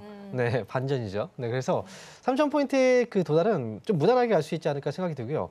사실 이번에 올라갈 때도 2,600포인트를 넘어갈까라고 했었는데 결국은 넘어갔고 2,700, 2,800까지도 좀 무난하게 넘어갔습니다. 지금은 2,900선에 있는데요. 이제 위쪽으로 100포인트밖에 남지 않았거든요. 그래서 지금의 이 시세로 본다면 뭐 중간에 잠깐의 또 흔들림이 좀 있을지 모르겠지만 3,000포인트 이상의 어떤 반등도 이번 시장에서는 충분히 가능하지 않을까 이렇게 생각하고 있습니다. 네, 좋습니다. 그래도 긍정적으로 해석을 해주셨는데요. 그렇다면 어제 시장을 좀 돌아보자면 어제 눈에 띄는 점이 바로 자동차주였습니다. 오랜만에 되게 오름세를 보였었는데 사실 요즘에 이 미중 무역 협상에 대해서 기대감도 가지고 있는 상황이고요. 수출에 대한 기대감까지 있는 상황입니다. 또 영국과 협상에서 자동차를 뭐 일부 한시적으로 좀 면제하겠다라는 이야기까지 나오면서 지금 자동차 쪽으로는 좀 투자 심리가 살아난 것으로 보이는데요. 이 점 어떻게 해석해 보면 좋을까요? 네, 최근에 이제 자동차 쪽 섹터에서도 원래 그동안 좀 소외를 많이 됐었던 섹터였거든요. 그런데 이제 자동차 섹터도 매수가 좀 들어오기 시작을 했어요. 물론 이제 앞에서 영국하고의 그 관세 협상이 있었고, 뭐 10만 대 안에서는 이제 관세를 좀 줄여주고 이런 협상이 나왔었거든요. 그래서 이 자동차 쪽이 관세를 뭐 줄이지 못할 것이다라는 전망이 아니라 지금의 그 관세보다 조금 더 줄여줄 수 있지 않을까 이런 기대감들이 분명히 좀 반영이 되고 있다라고 생각이 들어요. 그리고 최악의 상황이 좀 지나가고 있기 때문에 이 역시도 주가 상승으로 이어지고 있다고 생각을 하는데 그런데 최근에 시장에서의 트렌드를 우리가 좀 확인해 본다면 저평가된 종목들이 최근에 좀 많이 올라갔습니다. PBR이 1배 이하인 종목들이 많이 올라갔었는데 현대차의 경우에는 지난해 기준으로 PBR이 0.5배 정도 수준밖에 되지 않아요. 역시 자동차 섹터들이 전반적으로 저평가 구간에 좀 있다라고 볼 수가 있겠죠. 그래서 이번 반등이 어쨌든 시장이 올라가기 위해서는 시총 상위주의 역할이 좀 필요하고 거기에 있어서는 자동차하고 IT 이쪽에서는 어느 정도의 그 반등을 시장을 끌어올리는 그런 힘을 내주지 않을까 개인적으로 기대를 좀 하고 있습니다. 자동차 쪽으로 아무래도 좀 저평가가 되어 있다 보니까 이에 대한 수급이 좀 살아나고 있는 것으로 보이는데요. 그럼 제가 좀 추가적으로 궁금한 점이 네. 지금 머스크가 로보택시 22일에 운영을 발표하겠다라고 했습니다. 그러면 전기차 관련해서도 같이 좀 동달아서 생각을 해봐도 괜찮을까요? 로보택시하고 사실 전기차하고 같이 묶어서 보는 것보다는 로보택시 같은 경우에 자율주행이라고 좀 보셔야 돼요. 네. 그래서 우리가 테슬라에서 이제 출시가 되는 그 제품들 자동차에 대해서는 다 이제 우리가 전기차 쪽하고 같이 연관시켜서 이제 말씀을 많이 하는데 사실 로보택시 같은 경우에는 우리가 자율주행 기술이 좀 이제 최첨단된 자율주행 기술이 이제 거기 녹아 있는 그런 기술력이라고 보시면 되고요. 만약에 로보택시가 성공적으로 이제 진행이 된다라고 한다면 그러면 우리나라에 이제 포진되어 있는 자율주행 관련 기술을 갖고 있는 기업들 그런 기업들이 아무래도 좀 힘을 받지 않을까. 전기차의 경우에는 지금 같은 경우에는 이제 전기차 쪽이 테슬라의 어쨌든 전체적인 어떤 전기차 판매량이 증가하거나 뭐 이런 것들에 대한 뉴스는 아니기 때문에 이 부분을 조금 나눠서 분리시켜서 보시면 좋을 것 같습니다. 네, 좋습니다. 좀 나눠서 분리해서 봐야 될 될 것 같다라고도 말씀을 해주셨습니다. 그렇다면 요즘에는 지금 중동에 대한 지정학적 리스크가 더 깊어지면서 뉴욕 증시도 결국에는 하락으로 마감을 했는데요. 미국과 이란의 6차 핵 협상이 조만간 열릴 예정입니다. 지금 협상이 결렬 시에는 지금 미군 기지를 공격하겠다라는 이야기까지 나오고 있는데요. 이와 관련해서 뭐 정유주라든지 지금 유가도 계속해서 상승하고 있고요. 좀 지정학적 리스크가 커지고 있는데 이에 대해서는 전략 어떻게 세워보면 좋을까요? 네, 일단 유가가 올라갈 수 있다는 게 가장 큰 문제죠. 네. 실제로 지금 어제 같은 경우에는 유가가 급등이 나왔습니다. 네. 지금 이번에 미국하고 중동에서 핵 협상을 진행하는데 이번에 6차거든요.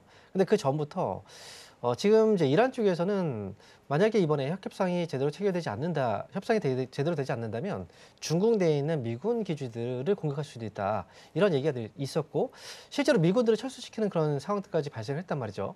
그러면서 이제 격화가 되고 있는 모습인데 사실 뭐 실질적인 공격이 될 거라고 보지는 않아요. 하지만 이번 핵 협상이 체결이 그렇게 될 거라고도 보지는 않습니다. 그렇기 때문에 유가가 좀 올라갈 수 있다라는 부분들은 사실은 정유주들에 있어서는 실적 향상의 요인이 될 수는 있습니다. 네. 그렇기 때문에 이제 정유주들은 일시적이나마 반등의 효과를 좀 기대해 볼 수 있다고 생각이 들고요.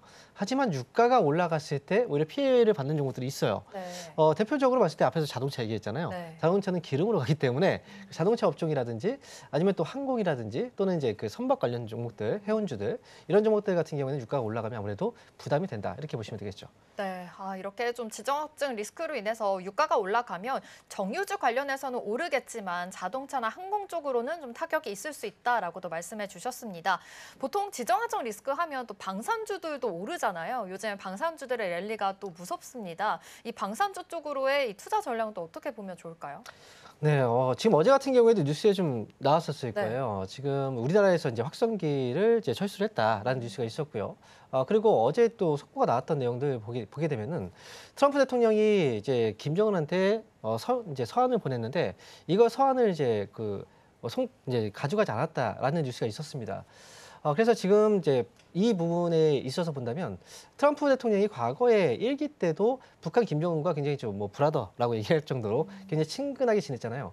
이번에도 역시 이제 가만히 있다가 이번에 다시 또 북한과의 또 협상 이런 교류의 움직임이 또 보인다는 건 아무래도 이제 국내 같은 경우에는 이 방산 관련주들보다는 이제 그 관계를 좀 개선시키는 대북 관련 종목들에 대해서는 다시 한번 또 상승이 나올 가능성도 있기 때문에 이 부분 좀 참고해서 보셔야 될 것 같습니다.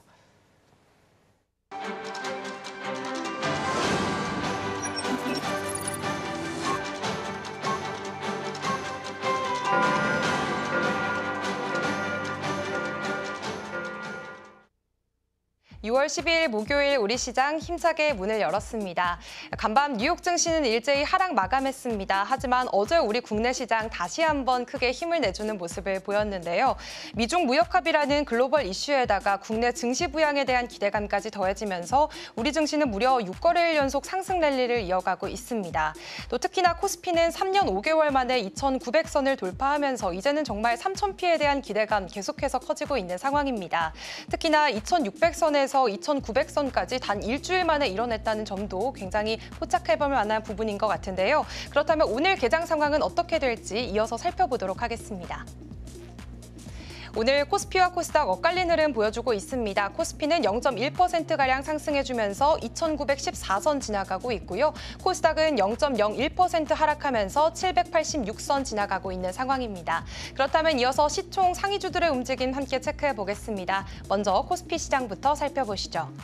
오늘은 삼성전자와 SK하이닉스도 조금은 반대된 흐름을 보여주고 있습니다. 삼성전자는 0.33% 빠지고 있고요. 또 SK하이닉스는 그래도 1.8%대 강세 오늘도 이어가고 있습니다. 사실 간밤 미국 뉴욕 증시에서는 필라델피아 반도체 지수가 좀 소폭 하락하고 또 엔비디아도 주가가 좀 내리는 흐름을 보였는데 오늘 국내 반도체 시장도 약간은 엇갈린 흐름이 포착이 되고 있는 상황입니다.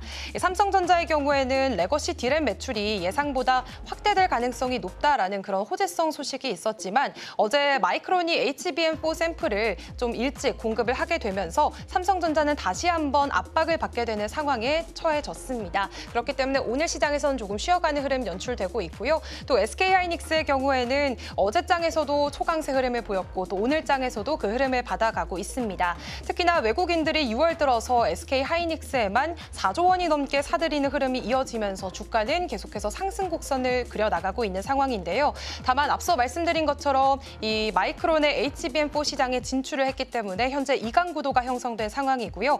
엔비디아 공급을 위해서 좀 총력전을 펼쳐질 것으로 보여지고 있는 상황입니다. 또 오늘 삼성 바이오로직스 0.3%가량 빠지고 있습니다. 어제장에서는 그래도 0.3% 강보합권에서 마감을 한 모습이 포착이 됐었는데요. 사실 삼성 바이오로직스는 올해 들어서 벌써 5번째 수주 계약을 체결하게 되면서 상반기에만 3조 4천억 원 규모의 수주 실적을 기록을 했습니다. 이미 지난해 연간 수준에게 이런 절반 수준을 이미 뛰어넘는 그런 상황까지 가게 됐는데요. 과연 다음 주에 열리게 될 바이오 USA에서도 글로벌 고객사들을 더 확보를 할 수 있을지도 관심이 쏠리고 있습니다.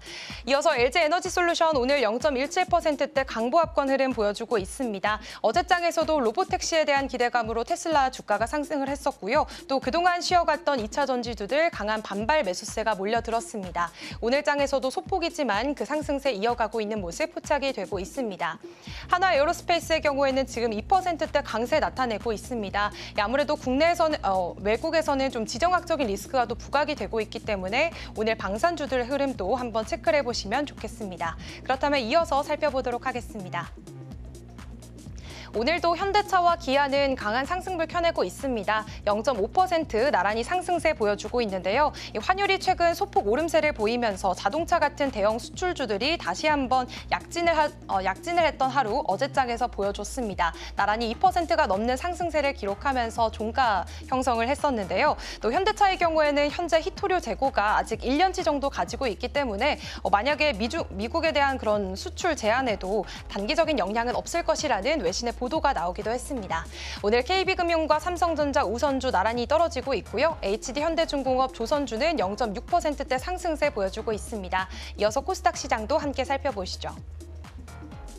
네, 오늘 알테오젠과 HLB 나란히 빠지고 있습니다. 사실 어제장에서는 제약바이오주들을 향한 투심이 그래도 회복된 것 같다라는 모습이 보여줬었는데요. 하지만 오늘 장에서는 지금 알테오젠 0.12%, HLB도 0.75% 약보합권의 흐름 보여주고 있고요. 이쪽에서도 2차 전지는 강합니다. 에코프로 그룹주들 나란히 강보합권의 흐름 보여주고 있고 또 파마리서치도 1% 가까운 상승세 나타내고 있습니다. 나머지도 빠르게 살펴보시죠.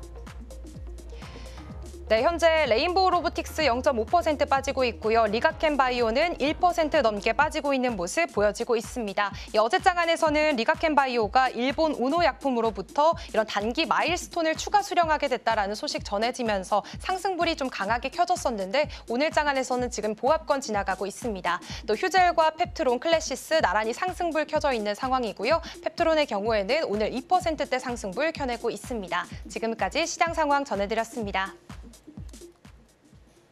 네, 6월 12일 목요일 우리 시장 개장했습니다. 어제와 마찬가지로 개장 분위기에서는 지금 상승폭이 그렇게 뚜렷해 보이지는 않는데요. 코스피가 0.3% 좀 소폭 상승하면서 2,900포인트 지켜내주고 있고요. 코스닥에서도 0.09% 소폭 상승하고 있습니다. 좀 외국인들이 코스닥과 선물 시장에서는 지금 매도이 보이고 있는데요. 그래도 코스피에서는 소폭 들어오고 있는 모습 포착이 되네요. 전문가님 그래도 좀 아침 상황에서는 어제와 마찬가지지 않은가라는 그런 분위기가 형성이 되고 있는 것 같은데 지금 시장 분위기 어떻게 보고 계실까요? 네, 일단 어제 분위기도 사실 초반에 좀 약했던 흐름들이 있었거든요. 네. 그런데 이제 결국은 다시 또 상승이 나왔었단 말이죠. 오늘 같은 경우에는 이제 출발 분위기가 소폭 이제 플러스에서 출발을 하고 있고 네. 수급의 경우에는 좀 많이 들어오고 있지 않아요. 근데 이제 생각을 해보면 오늘은 선물하고 옵션 만기일이 또 있는 날이거든요. 네. 아무래도 이제 최근에 주가가 또 많이 올라왔기 때문에 선물 옵션 만기, 동시 만기라는 점에서 아무래도 이제 장 후반에 변동성이 나올 수도 있지 않을까라는 우려감들이 아마 장 초반에 좀 분위기가 그렇게 형성되고 있는 것 같아요. 보통 선물 옵션 만기 같은 경우에는 이제 밑으로 하방으로 크게 밀리는 경우들이 좀 가끔씩 있죠. 그렇기 때문에 이 부분에 대한 이 약간의 좀 조심성이 있는 그런 투자가 아침에 좀 진행이 되고 있는 것 같고요. 하지만 선물옵션 만기일 날 포지션들을 보게 된다면 이미 이제 상방으로 확실하게 자리를 잡아놨기 때문에 만약 오늘 이제 변동성이 나온다고 하더라도 큰 폭의 하락이라든지 뭐 이런 변동성이 나오기는 좀 어려운 장이다. 이렇게 볼 수가 있겠습니다. 그래도 오늘 선물 옵션 동시 만기일입니다. 그래도 큰 변동성보다는 지금의 장세가 좀 이어가지 않을까라고 예측해 주셨으니까요. 이 점도 투자 포인트 세워보시면 좋을 것 같습니다. 눈에 띄는 점이 지금 반도체 투톱을 봐야 될 것 같습니다. 하이닉스는 1.6%로 강한 흐름 이어지고 있는데 삼성전자가 보합권에서 등락을 하고 있습니다. 밤사이 이 마이크론의 뉴스가 있었습니다. HBM4에 대한 샘플을 출하하면서 지금 AI 경쟁에 대해서 신호탄을 쏘아 올렸다라고 해석을 해봐도 될 것 같은데요. 지금 삼성전자가 위기감에 빠진 걸까요? 어떻게 해석해 보면 좋을까요? 아무래도 지금 이제 격차로 본다면 HBM 반도체 시장에서의 규모가 이제 뭐 시장 점유율을 가장 높게 가져가고 있는 게 하이닉스죠. 네. 거의 독보적이라고 볼 수 있어요. 53% 정도. 그리고 2등이 지금 삼성전자거든요. 네. 한 38% 정도가 지금 삼성전자고 나머지가 후발주자라고 해서 이제 마이크론이 대략 한 10% 미만의 그 점유율을 가지고 있는데 이번 같은 경우에는 이제 마이크론이 이번에 엔비디아의 루빈에 탑재가 되는 HBM4 여기에 지금 이제 샘플을 공급을 했다라고 얘기가 나왔습니다. 그런데 먼저 샘플을 공급한 건 이제 SK 하이닉스 쪽이었고요. 그 다음에 삼성전자는 아직 샘플 공급이 안 됐는데 지금 이번에 마이크론이 먼저 공개를 한 거예요.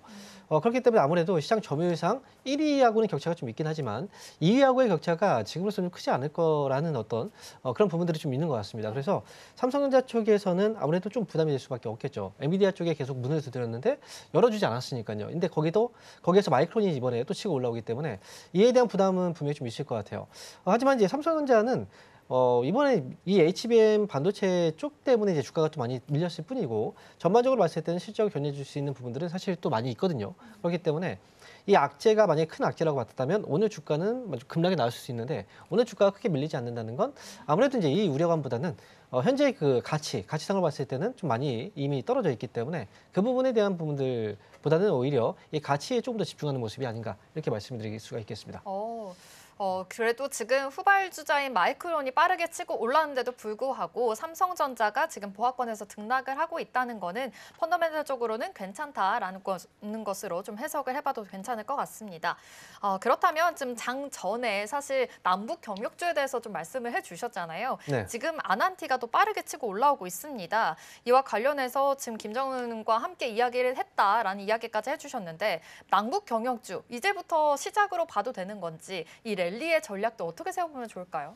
네, 아무도 모르게 그 남북경협주들이 시작을 하고 있었어요. 네, 슬금슬금 올라오기 시작했는데 네. 오늘 이 주가의 상승이 크게 나왔다는 거죠.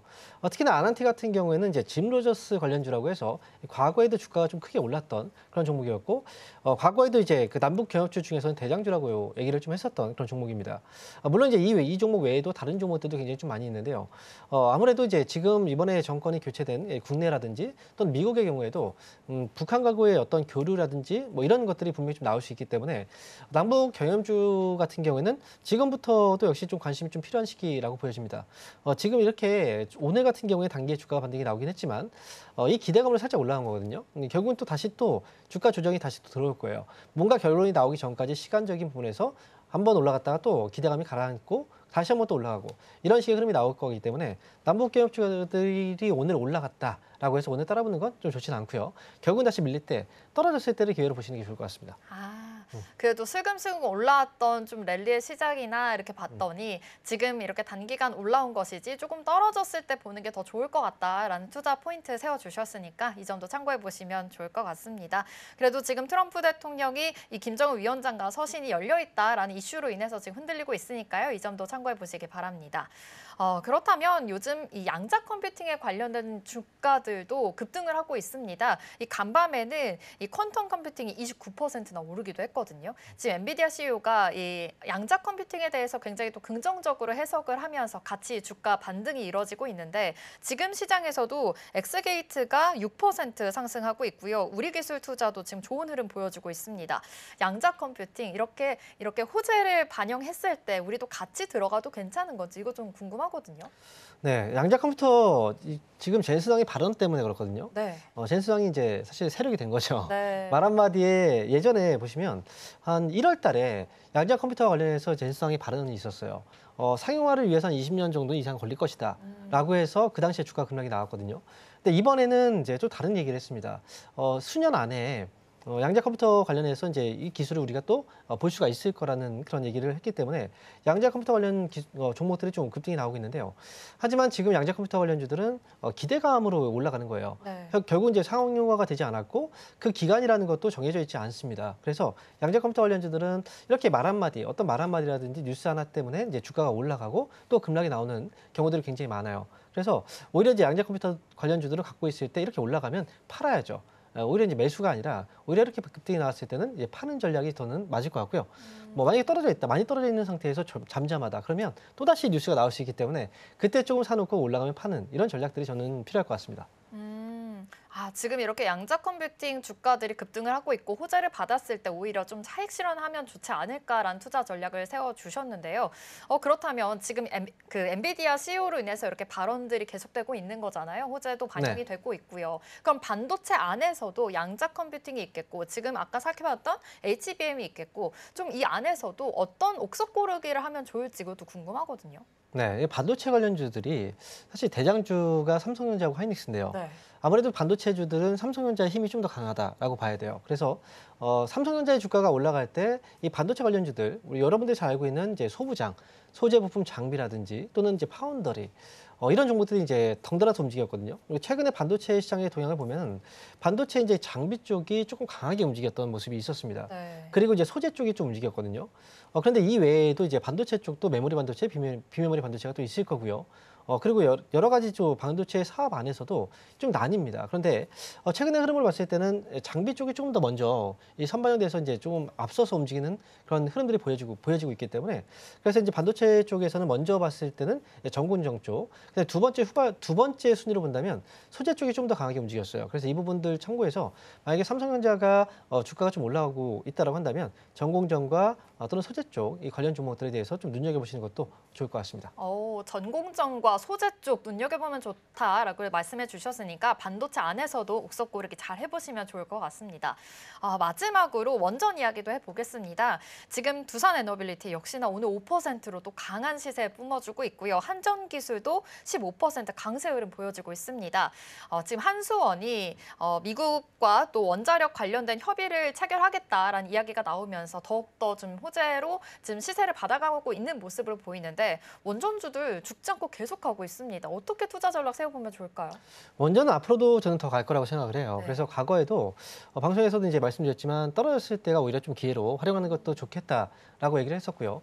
그리고 체코 원전 수주, 이제 결론은 났지만 이 외에도 원전 산업이 앞으로 좀 해야 될 수 있는 부분들이 굉장히 좀 많이 있어요. 이번에 이제 미국의 외교안보 싱크탱크 쪽에서 한국에 22일부터 23일 날 방한 소식이 있거든요. 그게 결국은 이제 미국에서의 최근에 원전 확대와 관련해서 팀 코리아하고 뭔가 이제 원전에 대한 논의를 좀 하려고 얘기를 하고 있는 거예요. 만약에 여기에서 뭔가 논의가 좀 잘 된다면 미국 진출에 대한 희망도 또 가져볼 수 있거든요. 그렇기 때문에 원전 쪽에 대해서는 아무래도 지금 좀 많이 열려 있지 않을까라는 생각이 들어요.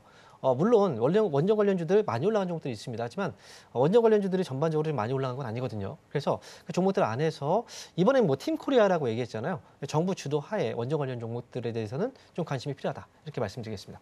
네, 좋습니다. 사실 좀 다른 종목들은 좀 보수적인 입장을 보여주셨는데 원전 쪽으로는 더 갈 수 있다라고 긍정적인 신호 주셨으니까요. 이 점도 참고해 보시면 좋을 것 같습니다. 스탁포인트는 여기서 마무리하도록 할게요. SCTV 황민혁 전문가와 함께했습니다. 고맙습니다. 네, 감사합니다.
네, 계속해서 캐스팅 콜로 이어가 보도록 하겠습니다. 오늘 도움 말씀에는 IS 김태성 본부장 자리해 주셨습니다. 본부장님 어서 오세요.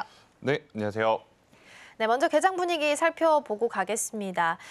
지금 코스피, 코스닥 모두 다 강보합 수준이고요. 환율은 1,367원 30전 지나가면서 오늘 코스피에서는 외국인 투자자가 일단 들어오고는 있고요. 선물 쪽에서도 매수긴 한데 굉장히 소폭으로 들어오는 것으로 확인이 좀 되고 있습니다. 그동안 좀 많이 올랐었는데 선물 옵션 동시 만기일이라서 개장 분위기는 먼저 어떻게 해석을 좀 해보면 좋을까요? 일단 전일 미증시가 쉬어가는 구간을 좀 보였죠. 그러니까 쉬어가긴 했지만 우리가 체크해야 될 부분은 뭐냐면 대장주들이 그렇다고 해서 급격하게 꺾이지 않았습니다. 대표적으로 엔비디아를 여러분들이 떠올리시면 될 것 같아요. 엔비디아가 상승하지 못하니까 지수의 상승을 크게 이끌지 못했으나 엔비디아가 크게 꺾이지 않다 보니 2등주, 3등주라 불리우는 반도체 하위 종목군들의 흐름들이 굉장히 좋았거든요. 대표적으로 퀄컴, 브로드컴, AMD, 인텔과 같은 기업들이 정말 또 좋은 시세를 냈었기 때문에 오늘 우리나라 증시 그렇게 걱정할 필요는 없다는 생각이 들고 있고 최근에 많이 올라왔기 때문에 설령 오후장 들어서 차익 물량이 나온다 하더라도 실망하실 필요는 저는 없다라는 생각이 듭니다. 특히 미국 본토에서 또 나오는 이야기들 중에 우리가 눈여겨봐야 될 부분은 뭐냐면 해외 투자를 늘리는 것이 지금 적기다라는 이야기를 하고 있어요. 미국 본토에서의 해외 시장이라고 하면 1순위는 당연히 유럽이 될 수 있을 것 같고 2순위는 이제 중남미, 멕시코라든지 이쪽을 좀 말씀드릴 수 있을 것 같고 3위가 이제 동아시아인데 동아시아에서 지금 우리나라와 일본 시장에 대한 관심도가 굉장히 높다고 합니다. 그렇기에 저는 크게 걱정하실 필요는 없고 대신 이제 조정 시에 무언가를 이제 담아야 되지 않습니까? 그 무언가를 담는 어떤 리스트업을 좀 빠르게 미리 해놓으실 필요 있지 않겠는가라는 의견 드려보도록 하겠습니다. 네, 그래도 이제 우리가 3,000피 얘기했던 게 늘 꿈같이 느껴졌었는데 네. 그래도 어느덧 2,922선까지 올라와서 3,000피에 대해서는 대부분 그래도 증권가에서도 긍정적인 시각을 좀 주고 있는 것 같긴 합니다. 지수랑 개장 분위기 먼저 살펴봤고요. 외국인과 기관 투자자는 오늘 어떤 종목들을 좀 담아가고 있는지 먼저 종목부터 확인해 보도록 하겠습니다. 외국인 쪽 순매수 먼저 확인해 보면 SK 하이닉스가 기관까지도 같이 자리하고 있는 거 확인되고 있고요. 삼성전자도 같이 확인되고 있네요. 더불어서 외국인 쪽에서는 두산 에너빌리티 담아갑니다. 두산 에너빌리티가 5만 원을 넘을까 했었는데 넘기면서 지금 오늘 기준으로 최고가가 54,400원 터치까지도 나왔습니다. 여전히 추가적인 상승 이어갈 수 있을지 보시면 좋겠고요. 또 알테오젠이랑 한화솔루션 나란히 자리합니다. 알테오젠 역시 수치상으로 보면 마의 40만 원 구간을 다시 넘겼습니다. 40만 6,500원 선 현재 지나가고 있고요. 차트상으로도 아랫골이 달려 있으면서 말아 올리기는 했습니다. 마의 40만 원 구간을 지지받고 추가적인 상승 이어갈 수 있을지도 확인해 보시면 좋겠습니다. 그러면 외국인 투자자랑 기관 투자자랑 같이 담아가고 있는 반도체부터 점검해 보겠습니다. 먼저 SK 하이닉스부터 확인을 좀 해볼 텐데요. SK 하이닉스 지금 가격이 24만 5천 원입니다. 본부장님 이전에 전고가 한 24만 8,500원 여기였는데 지금 거의 다 왔어요. 그래서 차트를 보고서 오늘의 상승의 의미를 좀 찾아보면 좋을 것 같은데 차트상으로는 사실 오늘은 일단은 아직 알 수 없지만 어제 오늘을 제외하고는 지난주 금요일부터 그제까지 지금 계속 음봉으로 그려져 있거든요. 그래서 이전에 공매도가 좀 많다 이런 이야기 좀 드렸었는데 이번 상승 여기까지 온 걸 두고서 쇼커버링으로 해석을 좀 해야 되는 걸까요? 일단 오히려 공매도가 많음에도 불구하고 이렇게 계단식 상승이 나오게 되면 어느 시점에 다다랐을 때는 앞서 이야기 주셨던 숏 커버링 혹은 숏 스퀴즈 현상이 나타날 가능성이 굉장히 높기 때문에 한 2주 전의 단점이 지금은 오히려 장점으로 부각이 될 수도 있겠다라는 생각이 듭니다.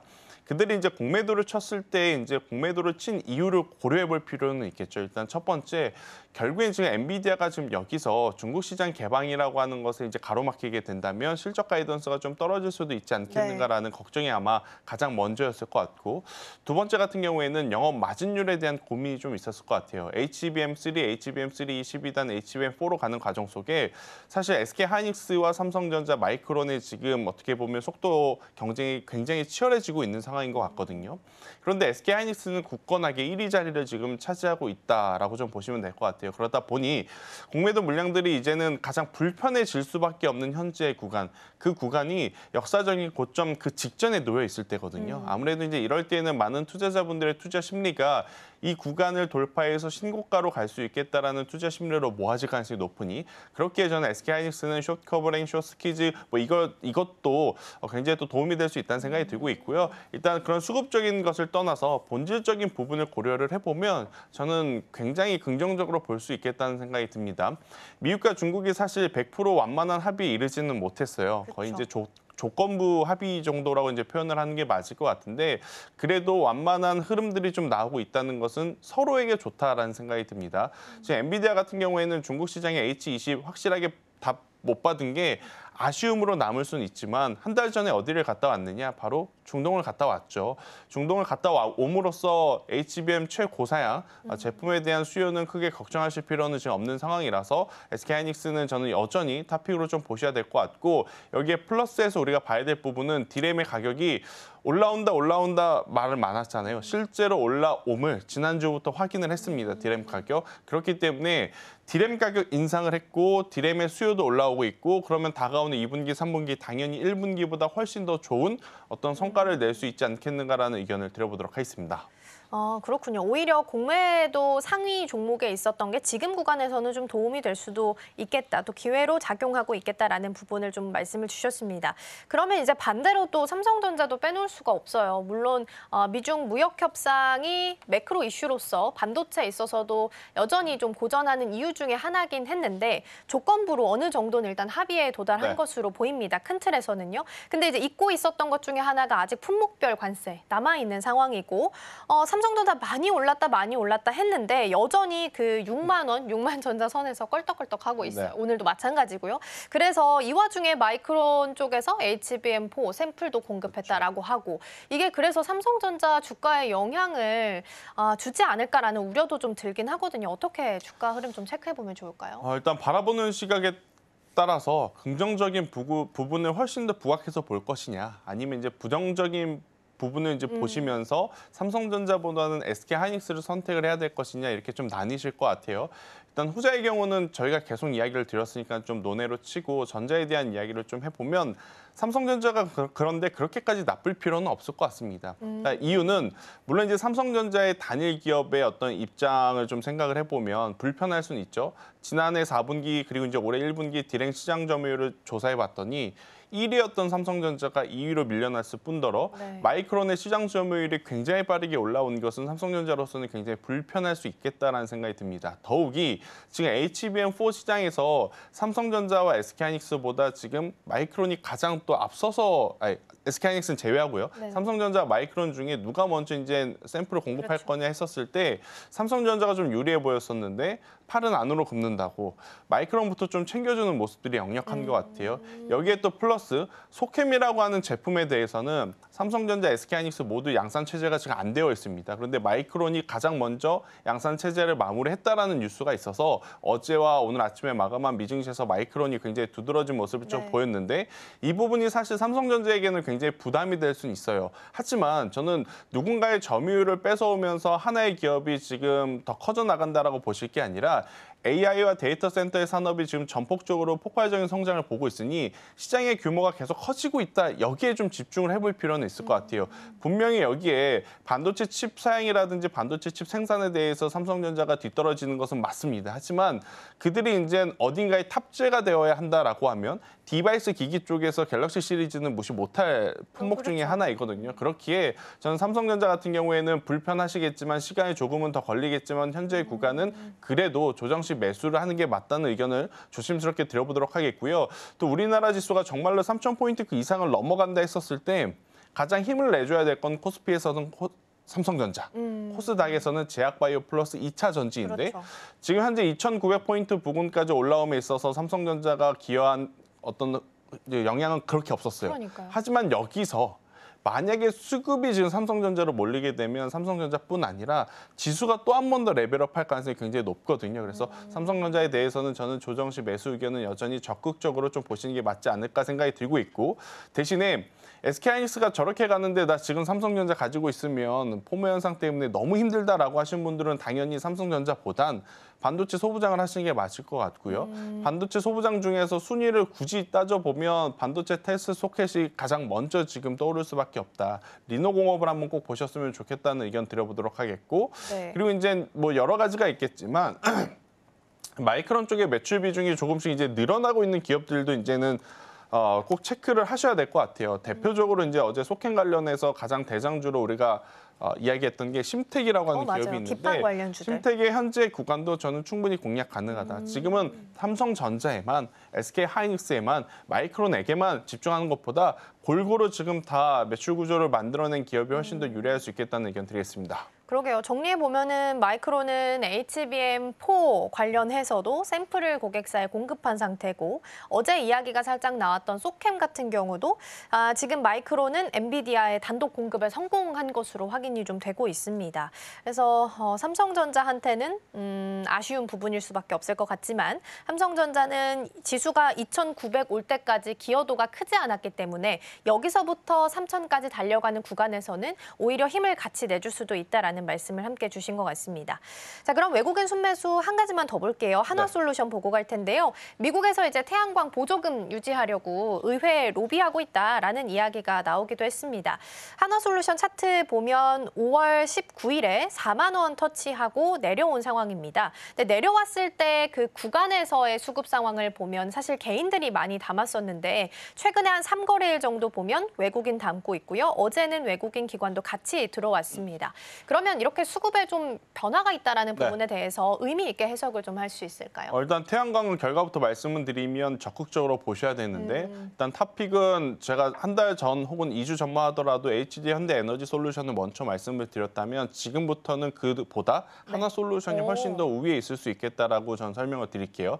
일단 지난 2거래일 동안 미국 증시에서도 여러 가지 이야기가 나왔지만 가장 어떻게 보면 해당 산업의 충격적인 뉴스 중에 하나는 뭐였냐면 캄보디아라고 하는 나라의 관세 3,500%를 매긴다는 뉴스가 좀 있었어요. 이 이유는 아무래도 이제 중국의 우회 수출 통로 4개국 중에 하나가 캄보디아였거든요. 그러니까 캄보디아에 이제 관세를 매긴다는 것은 명확하게 태양광 모듈세를 규제를 하겠다라는 것을 의미합니다. 그런데 또 이 뉴스를 보면서 바라보는 시각에 따라 지금 미국과 중국이 만나고 있는데 이렇게 되면 또 미국과 중국이 틀어질 수 있는 거 아니야? 라고 또 고민하신 분들이 있어요. 그래서 이제 그 부분을 좀 짚어드리면 4개국 중에 캄보디아만 지금 비협조적으로 나왔기 때문에 3,500% 관세를 매겼다라고 미국에서는 답을 하고 있습니다. 그래서 여기에 이제 과하게 관세를 매긴 부분이 큰 틀에서 미국과 중국의 관세 협상에 저는 큰 탈은 없을 거다라고 먼저 설명을 드려보면서 결국 이로 인해서 가장 안정화가 될 부분은 미국 내에 태양광 모듈셀을 생산하는 기업들의 가격 아니겠습니까? 네. 그러면 그 기준에는 당연히 퍼스트솔라,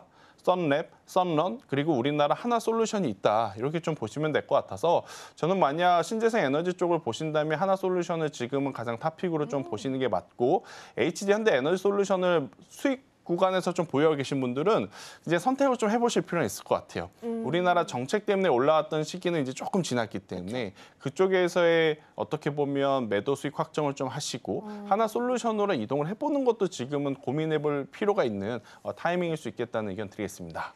근데 어쨌든 하나솔루션이 지금 거의 전고 구간에서 막 멀지는 않게 있는데 그럼에도 불구하고 지금 가격대도 괜찮다고 판단을 좀 주시는 걸까요? 저는 충분히 가능하다 생각이 들고 있고요. 실제로 하나솔루션이 미국에 이제 턴키를 가지고 공장 라인 증설하기 직전의 가격이 65,000원대입니다.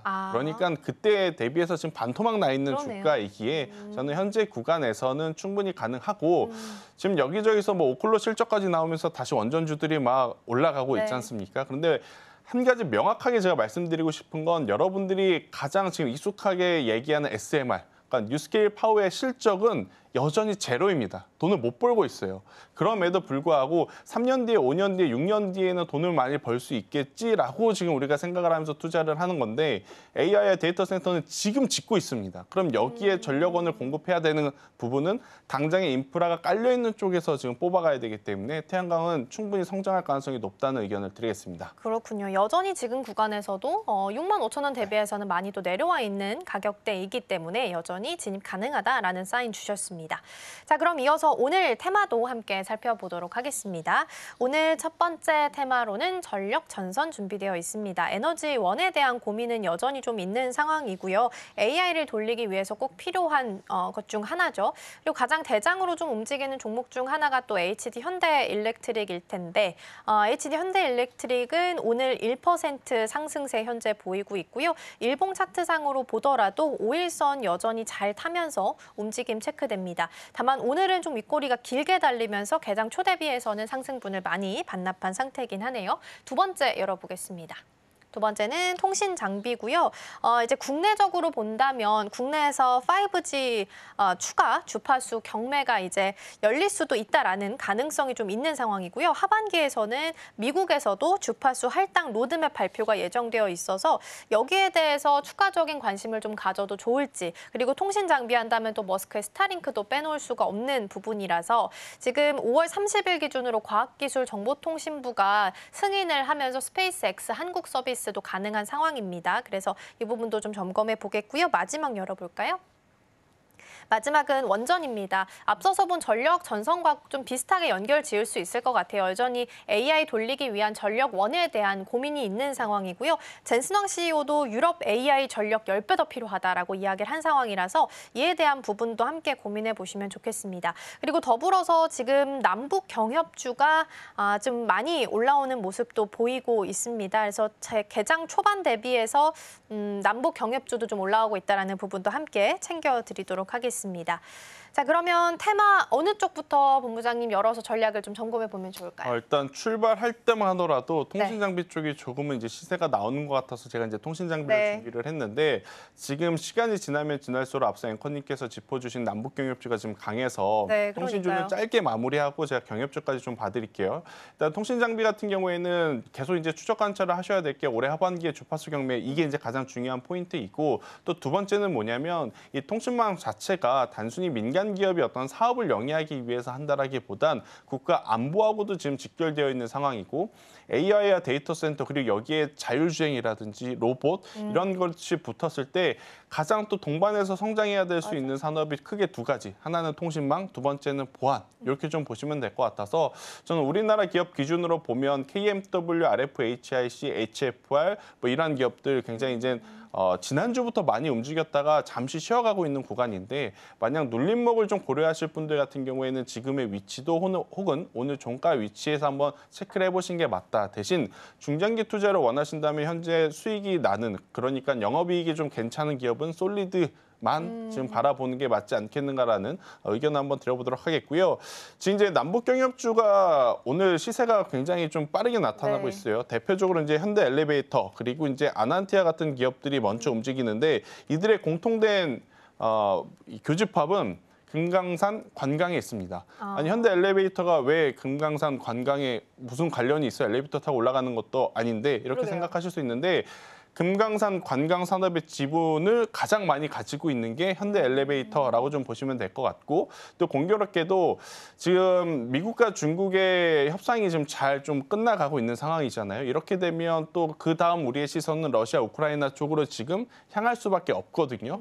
그렇게 되면 여기서 만약 그쪽까지도 협상이 잘 되고 또 경협에 대한 불씨까지도 조금 이제 또 불러오게 된다면 현대 엘리베이터 본업으로도 저는 충분히 승부를 좀 볼 수 있겠다라는 생각이 들어서, 만약 경협주를 보실 때는 현대 엘리베이터를 대장주로 좀 보시면서 따라가시는 게 맞을 것 같다라는 생각이 들고 있고, 또 이제 JST나와 같은 기업들이 2등주격으로 지금 움직이고 있는 모습을 좀 보이고 있어요. 하지만 저는 본질적인 부분을 좀 생각을 해봤었을 때는 여전히 현대 엘리베이터 그리고 아난티가 계절적으로 이제 성수기에 돌입을 합니다. 이제 우리가 여름 휴가철이 이제 다가오고 있는 상황이라서, 그래서 이제 이런 부분들을 좀 고려해 봤었을 때는 여행, 레저 이쪽에 좀 포커스를 맞춰 보는 것도 저는 괜찮겠다라는 의견 드리겠습니다. 그러면 남북 경협 하나만 두는 게 아니라 이걸 품고 있는 다른 추가적인 모멘텀이 있는 종목들 위주로 좀 네. 보셔야 될 것 같네요. 현대 엘리베이터도 있고 앞서서 말씀해 주셨던 종목들도 함께 좀 체크해 보시면 좋지 않을까 싶습니다. 남북 경협까지 좀 봐주셨는데 시간이 약간 좀 남아서 네. 원전 쪽에 두산 에너빌리티 잠깐만 좀 보면 좋을 것 같아요. 지금 원래 이제 5만 원 갈까 했는데 지금 5만 원 훌쩍 넘어섰습니다. 오늘 지금 조금 내려왔네요. 53,600원 선에서 지금 흘러가고 있는 중인데 이제 그럼 여기서 중요한 건 5일선 잘 타고 가고 있는데 더 갈 수 있는가라는 부분일 것 같아요. 근데 차트상 오늘 음봉이고 아래 꼬리가 조금 달렸습니다. 어떤 판단을 좀 주실까요? 고민이 되죠. 네. 그러니까 실제로 이걸 가지고 있으신 분들은 지금 너무 행복한 좋다 하지만 네. 한켠으로는 매도를 할까라는 생각이 들 수밖에 없어서 제가 감히 여기서 뭐 매도를 하세요, 매수를 하세요 말씀을 좀 드리긴 어렵지만 일정 부분 저는 일단 확정을 지어주는 게 좀 필요하지 않겠는가라는 코멘트를 좀 드려보도록 하겠고 대신에 한전 KPS는 지금의 가격도 괜찮다. 결국에 이제 한전 기술이 수주를 받아서 한전 KPS가 이제 설계를 하는 그런 구조지 않습니까? 근데 이제 한전 기술 같은 경우에는 오늘 어찌되었든 지금 시세가 강하게 나오고 있어요. 박스권을 네, 돌파를 작은 박스권을 지금 먼저 돌파를 하고 있는 상황. 그러면 한전 KPS도 저는 충분히 이 수급의 영향을 받아서 움직일 가능성이 높다. 지금 원전을 바라보는 시각은 대부분이 동일할 겁니다. 원전 필요하고 원전주는 갈 거야. 근데 두산 에너빌리티는 너무 비싸. 하지만 원전주는 투자하고 싶어. 그럼 뭘 사야 되지? 아마 많은 개인 투자자분들의 생각은 지금의 이 결이 아닐까라는 생각이 들어서 그 힘이 만약 한전 기술과 한전 KPS로 몰린다면 저는 충분히 박스권 그 이상을 돌파해낼 가능성이 높다라는 생각이 들어서 후발주자로 봤을 때는 저는 현재 기준에서는 한전 KPS가 괜찮고 변동성적인 측면을 좀 고려를 해보면 우진엔텍을 한번 보는 것도 괜찮을 것 같아요. 그런데 네. 이제 우진엔텍은 해외 매출이라기보단 국내 신한울 원전에 대한 보수, 정비 이쪽이 좀 특화되어 있다 보니까 다른 기업들보다 그 매출에 대한 리밋 자체가 조금 작을 수는 있으니 이 부분은 참고를 하셨으면 좋겠다는 의견 드리겠습니다. 그러게요. 참 이게 가나 했더니 지금 53,400원이라서 질문 좀 드려봤고 그러면 네. 원전을 보시면서 아마 원전 짓는 건설주 네. 또 보신 분들이 분명히 계실 거란 말이에요. 네. 근데 그런 분들도 역시나 두산에너빌리티 차트가 대장주로서 이 자리를 좀 지켜준다면 건설주에 대해서도 더 갈 수 있다라는 사인을 좀 주실 수 있을까요? 그런데 건설주는 조금 더 고민을 해볼 필요는 있을 것 같아요. 그런데 지수 대비해서 섹터 자체가 가니까 일단은 체크를 하셔야 될 것 같긴 하지만 만약 원전과 연결해서 본다면 현대건설과 대우건설을 좀 보셔야 될 것 같은데 네.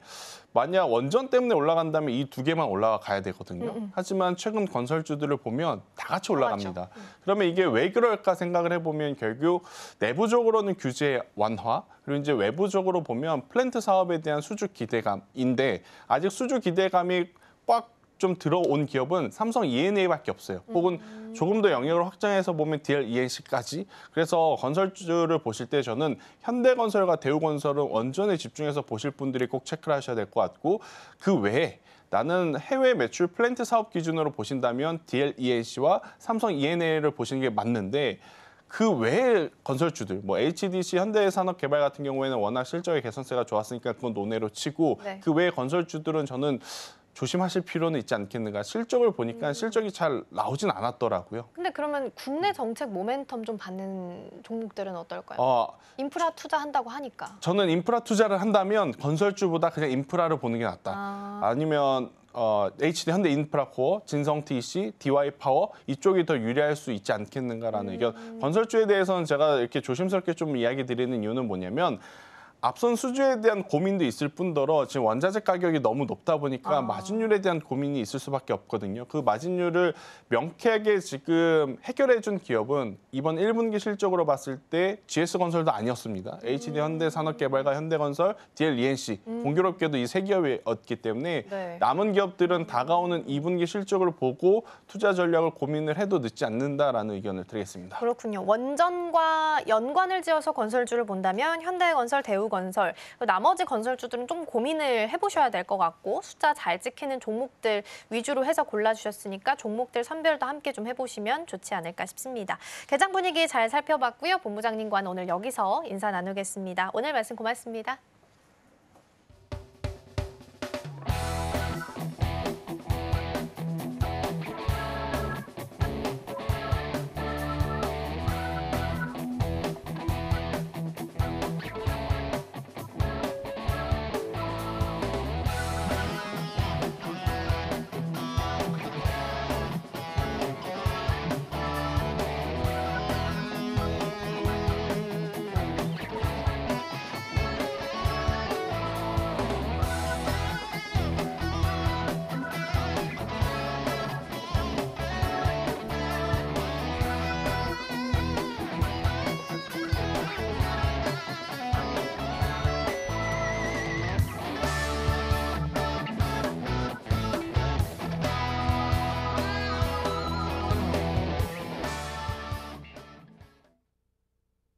지금 이 시각 시장 상황 함께 체크해 보도록 하겠습니다. 먼저 지수부터 살펴볼 텐데요.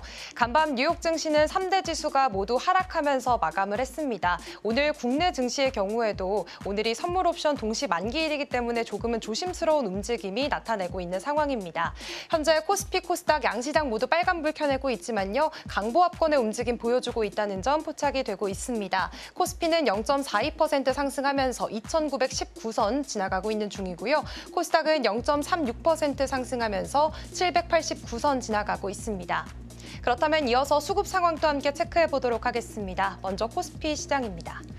네, 현재 코스피에서는 개인이 매수 우위 보여주고 있습니다. 현재 500억 원 넘게 물량 사들이고 있는 모습이 포착이 되고 있고요. 외국인과 기관은 현재 동반 매도세 나타내고 있습니다. 외국인은 100억 원 가까이, 그리고 기관은 330억 원 물량 팔아치우고 있는 모습이 포착되고 있습니다. 그렇다면 이어서 코스닥도 시장 상황 함께 살펴보시죠. 이쪽에서는 외국인만이 현재 지금 팔자세 나타내고 있습니다. 360억 원 팔아치우고 있고요. 그래도 기관은 220억 원 물량 담아가고 있는 모습도 포착이 되고 있습니다. 개인은 코스피와 마찬가지로 코스닥에서도 물량 받아가고 있는데요. 148억 원 물량 담아가는 모습이 포착이 되고 있습니다. 그렇다면 이어서 업종별 등락률도 함께 체크를 해보시죠. 먼저 코스피에서 상승하는 업종들 체크를 해보도록 하겠습니다.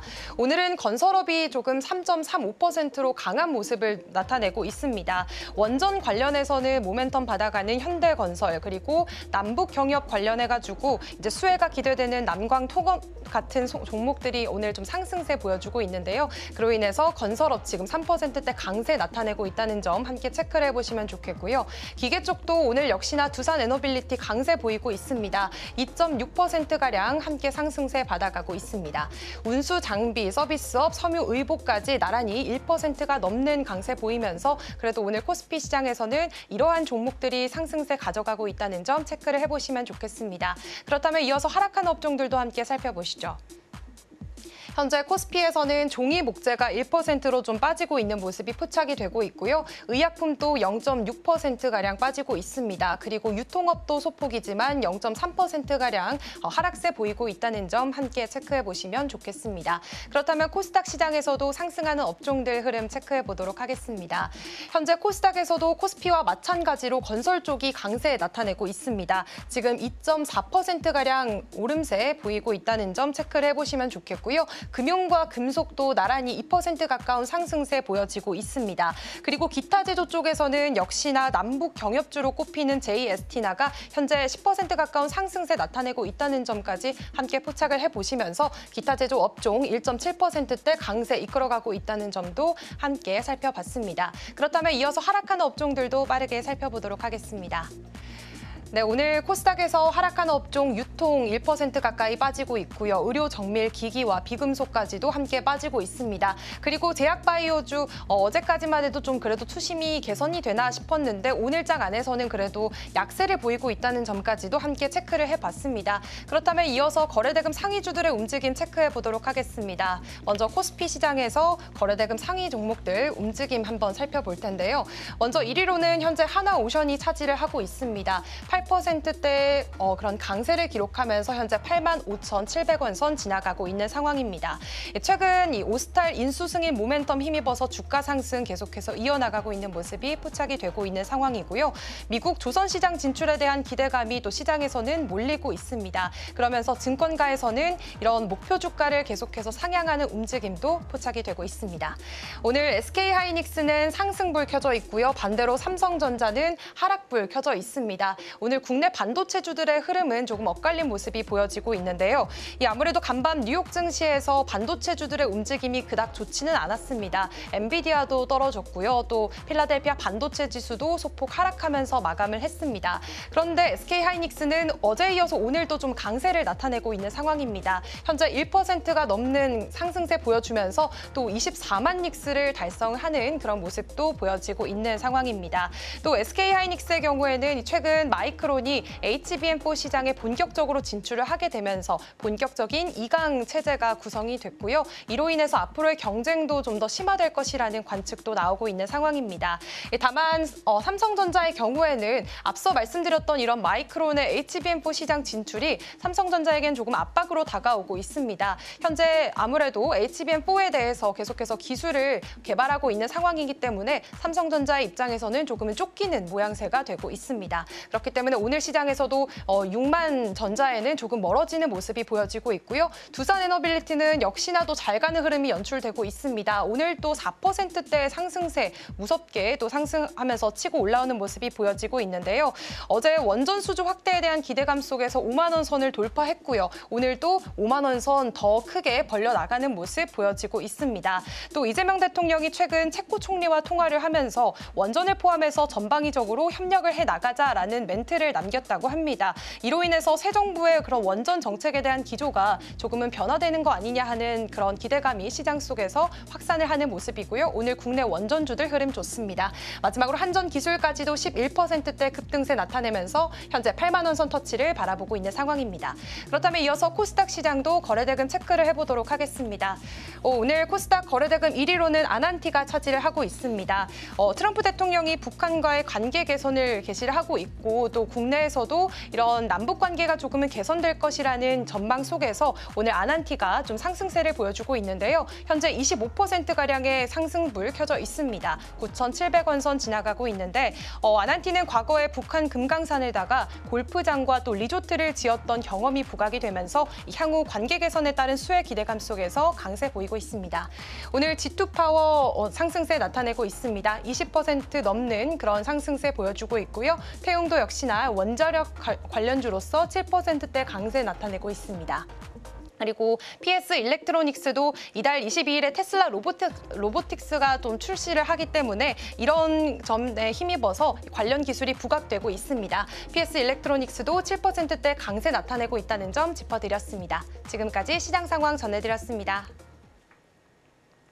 네, 그동안 코스피 대비해서 코스닥이 좀 못 갔죠. 오늘은 2차 전지까지 수급이 좀 들어오게 되면서 그래도 좀 더 나아지지 않을까, 코스닥의 상황이 개선되지 않을까라는 기대감이 모아지고 있습니다. 다만 오늘 선물 옵션 동시 만기일입니다. 그렇기 때문에 오늘 오후장에는 변동성 커질 수 있고 또 추세가 하락으로 돌아설 수 있다라는 점도 유념하셨으면 좋겠습니다. 저희가 방송 중에 제공해드린 정보는 투자 판단을 위한 조언일 뿐 해당 종목의 가치와 수익률은 보장하지 않습니다. 저희는 내일 더 다양한 소식 준비해서 돌아오겠습니다. 시청해주신 여러분 고맙습니다.